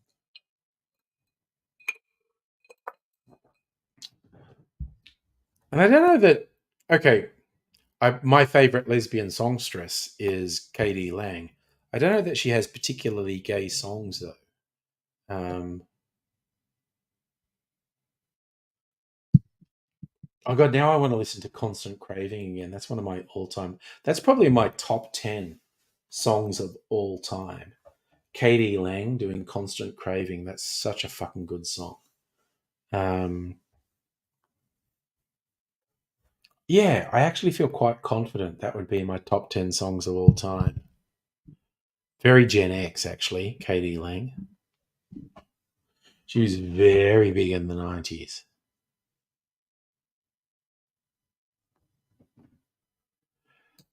Well, what's KD constantly craving? Female company, I assume.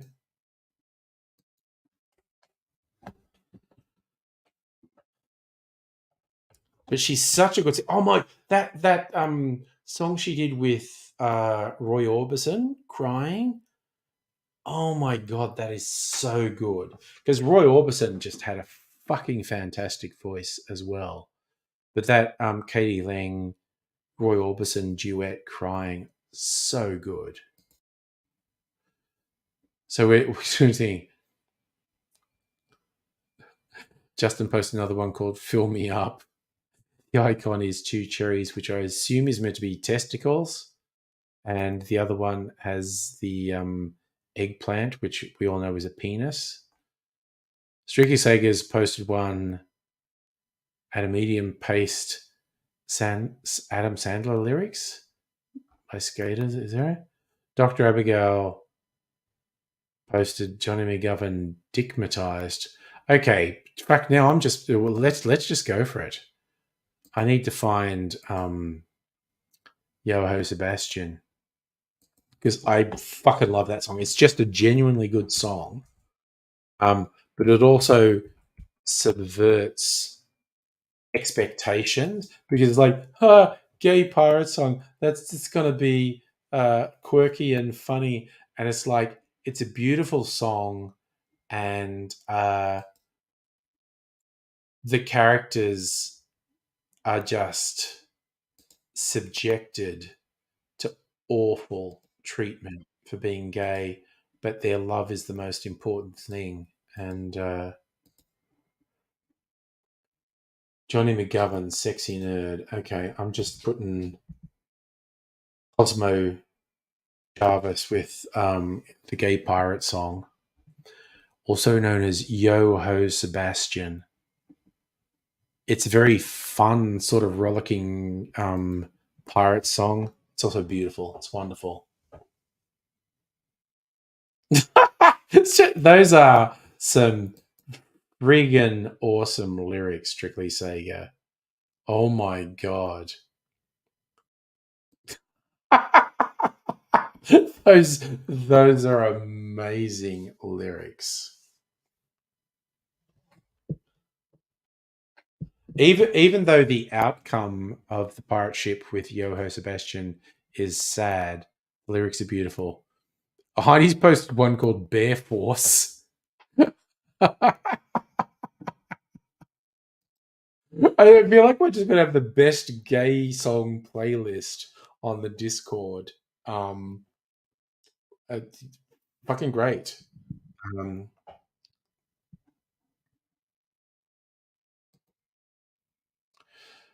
Dr. Abigail Zana Critcher. Okay, I'm trying to think of the lesbian performers I like. Do they actually have particularly gay songs? Um, ugh, that's going to require more thought from me. You watch them all. Shukisega. This is. I feel like there are some great songs in that playlist already. Um,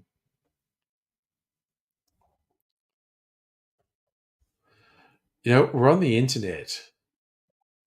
Yeah, it's not really a kids playlist. Um,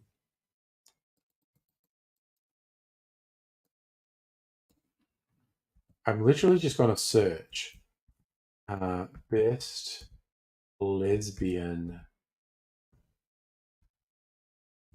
songs. Only a girl make me feel. I want to be your girlfriend by Girl in Red. Girls like girls. Oh yeah, Melissa Etheridge. Once Upon a Journey. You'll love these 35 best lesbian songs. Okay. G Flip. Okay, no, actually, G Flip, who I really like as an artist, they also do some very gay songs. Not all their songs are gay, but a lot of them are.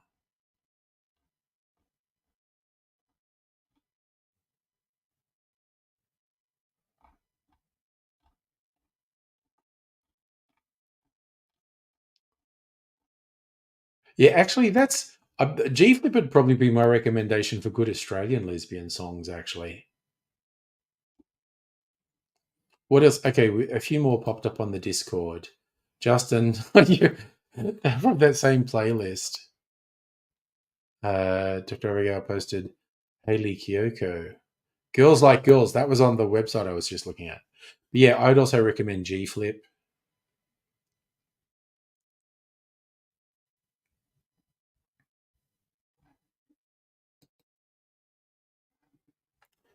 Oh, there's another Australian one I was trying to think of. There's a really good kind of coming out song. I can't remember it, and I've had. I'm not super pissed, but I've had too much alcohol to think clearly.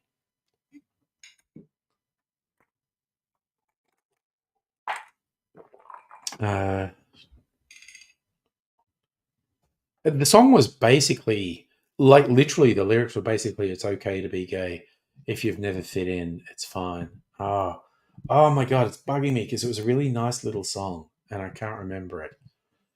It was not G Flip. It was another Australian. Uh,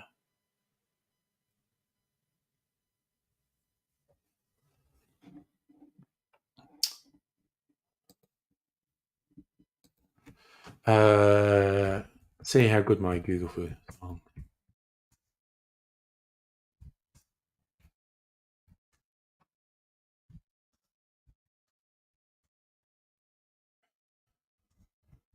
Let's see if I can find it. I think it's Same Love, actually.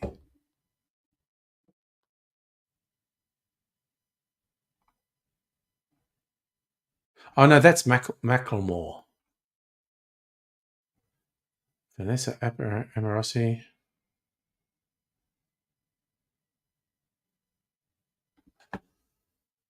Uh, let me see.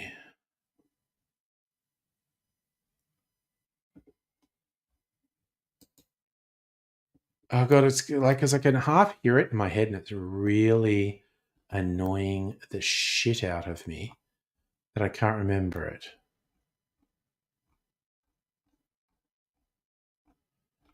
Uh,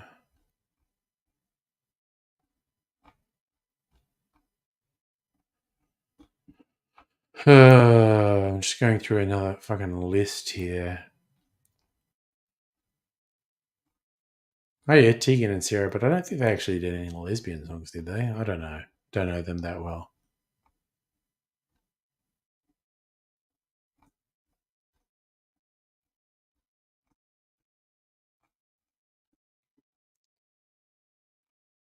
Yeah, this is just going to bug the shit out of me that I can't remember this song.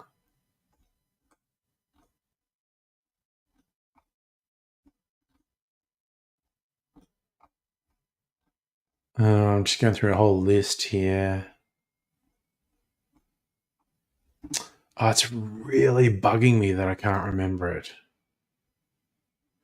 Are all Tegan and Sarah songs? Okay, okay. I'm trying to think. The Australian female artist, and it was just like struggling, realizing she didn't like boys, and it was tough. Okay, if you can. Oh man, it was. I really liked it. It was a really good song. And it's just fucking defeating me trying to think of it. He's just fucking defeating me, and I'm really annoyed by this.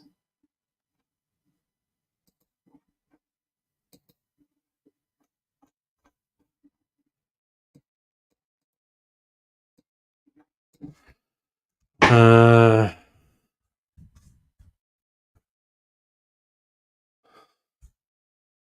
Come on, what do we got? G Flip, Missy Higgins. Oh, it might have been Courtney Barnett.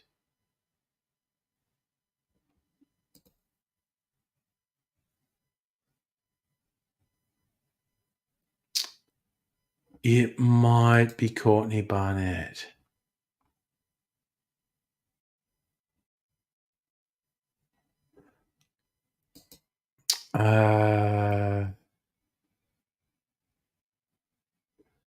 Discography.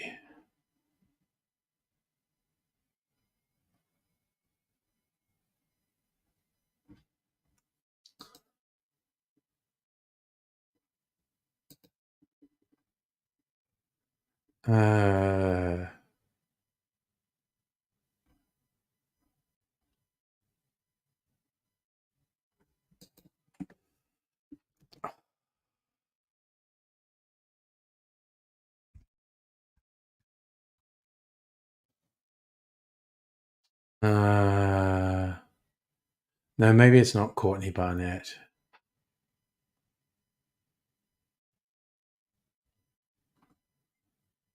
Oh god, it's fucking annoying the shit out of me that I can't remember this though.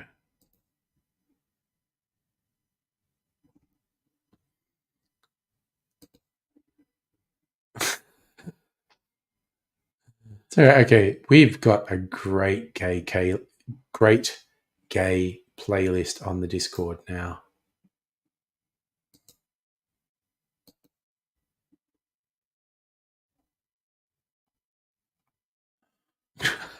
People also ask, are there any lesbian singers?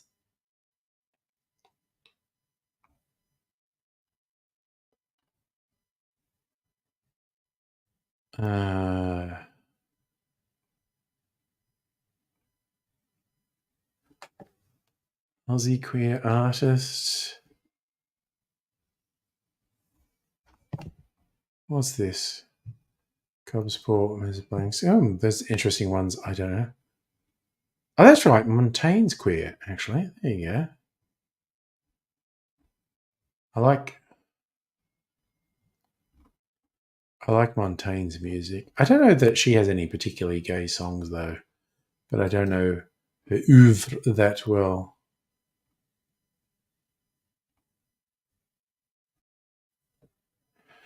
Uh,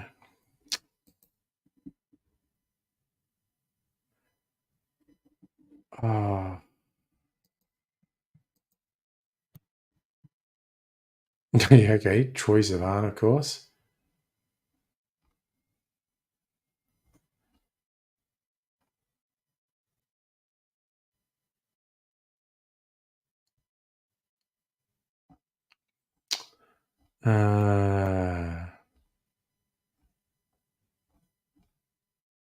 These are all dudes.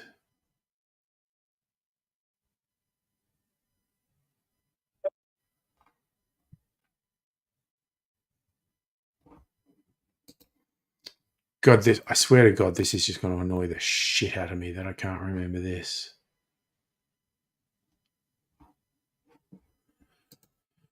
Oh, goddamn.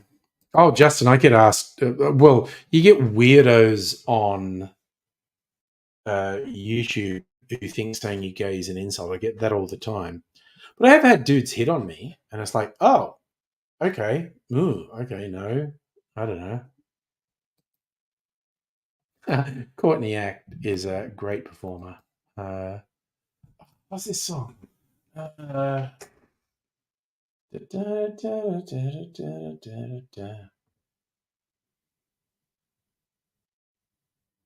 my god, this is gonna fucking shit me up the wall that I can't remember this song. Hey Rays. Commitment to your fleshlight is very important.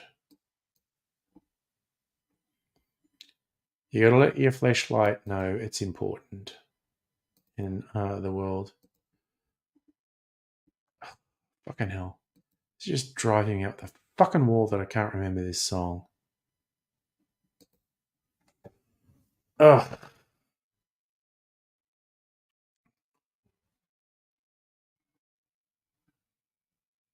This is Pride. Simona Castricum. Never heard of them.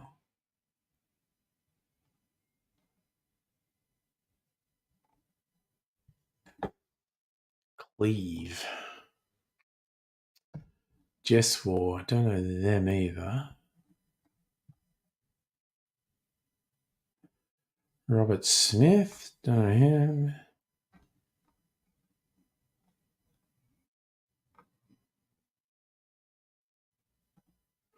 Ah, there you go. Brendan McLean getting fucking call out.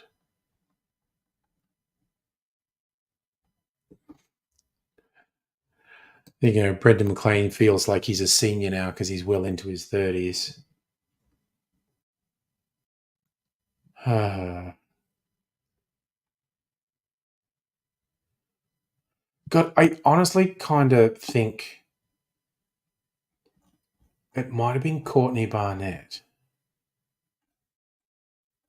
Maybe I need to fucking listen to one of the songs. Maybe I just don't know the name of the song, but I'd recognize it if I heard it.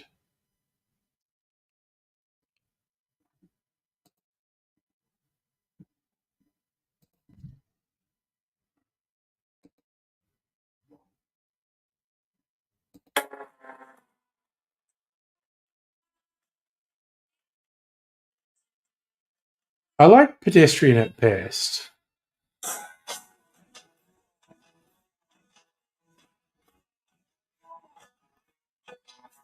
No, I don't think it's Courtney Barnett. Fuck! This is just going to drive me up the fucking wall. I swear to God. I don't know. Tomorrow when I'm sober, I'll try and think of it.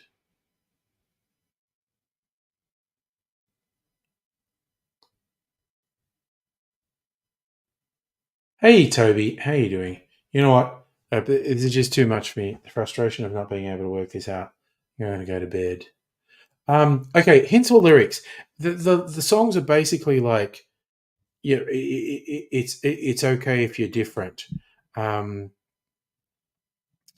there are it's like really simple. It's not big production. It's just vocals and very simple music and it's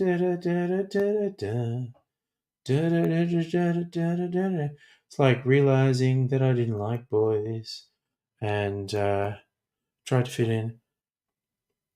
And it's like it's okay if you're gay or different in some other way. But it's kind of that rhythm. It's a da da da da da da da da da da da da da da da da. But yeah, there's all lyrics about realizing I didn't like boys. I was more interested in their girlfriends, and tried to like the boys, but I cried when I realized it wasn't for me. I feel like that's lyric.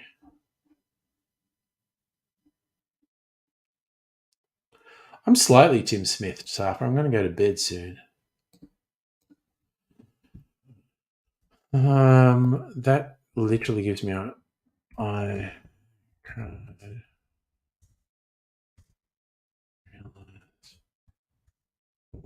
wasn't me.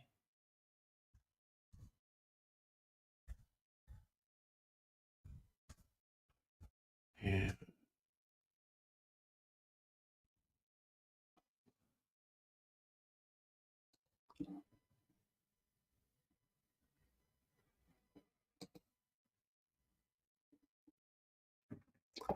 That's bringing up Taylor Swift stuff. It's not Taylor Swift.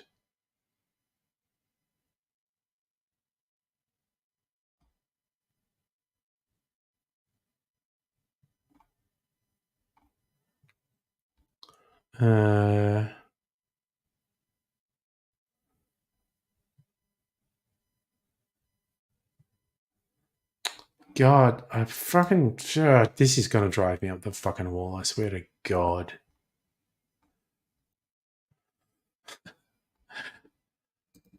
Village People. Queen, Diana Ross, Elton John. These are very mainstream. Melissa Etheridge.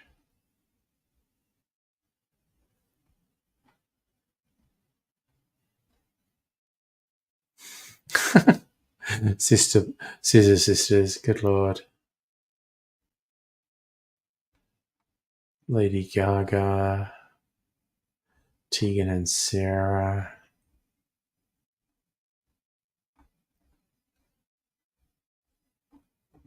All right, now I'm just going to fucking give up, but this is going to drive me up the fucking. I might remember it tomorrow. I don't know.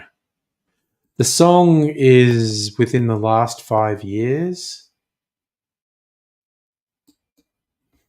It's an Australian female artist, and it's basically pitched to high school age kids understanding they're different. And yes, Ray's, I do remember that track. There was with a particular stand-up comedian's monologue, underwear goes inside the pants. Yes. But you know what? I'm going to go sleepy bobos now. But I did actually end up with a double cherry earlier. So woe is me. I have to eat 2 cherries before I go to bed. So cherry number 1. Genre of music, sort of folky pop, got a lot of airplay on Triple J.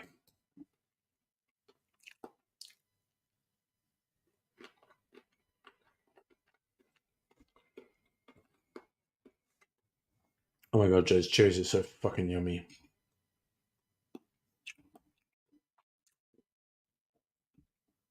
Yeah. I don't know. I might remember it tomorrow.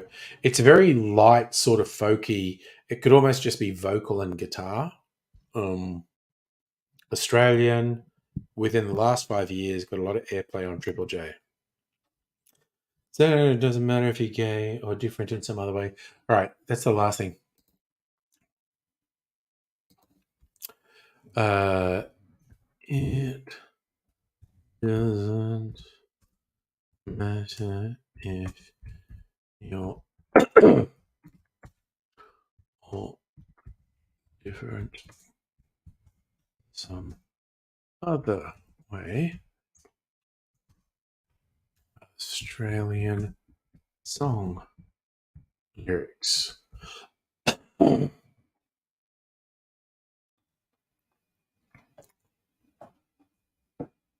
No.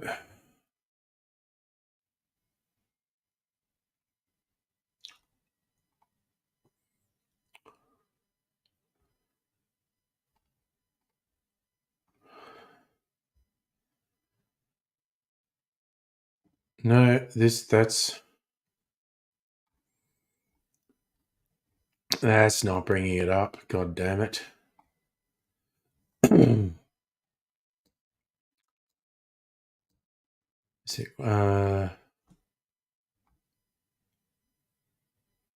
Why is Dean Lewis showing up, honestly?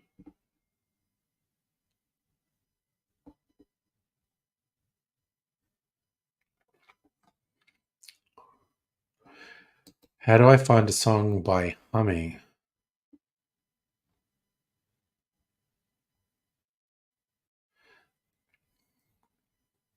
Actually, that's the thing you can do. Okay, and I have no rhythm, but this is the last thing I'm going to do before I go to bed. Search your song. Da, da, da, da, da, da, da, da, da. Da da da da da da da da da da da da. Doesn't matter if you're gay or different in some other way. Da da da da da da da da da da.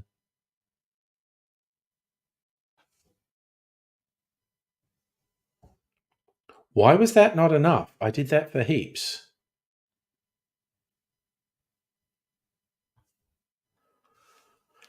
That didn't work at all. Anyway, good night, everybody. I tried to search out. No. Maybe when I'm sober, I'll have a fucking brainwave and think of it. Maybe I'll just go on my YouTube music and choose like super gay uh, Australian music, and it might come up. And yes, I am absolutely tone deaf. Sorry, Strictly Sega, are you saying that might be the song I'm thinking of? Oh. Let me see.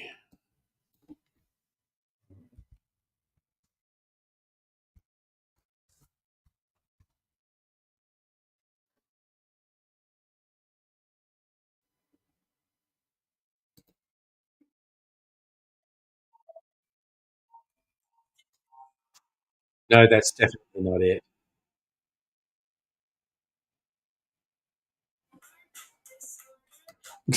Great opening line to a song. I've got bipolar disorder. Um, that's definitely not the song. Great opening to a song, though. But anyway, I'm fucking going to bed, and I might think of this tomorrow. You know, remind me on the stream tomorrow. Did I remember this? Or on Discord. Someone post on Discord. Hey, you were trying to work out this song. Did you work it out? You idiot. I'm going to go to bed now. See all you fine folk another time. But I will say,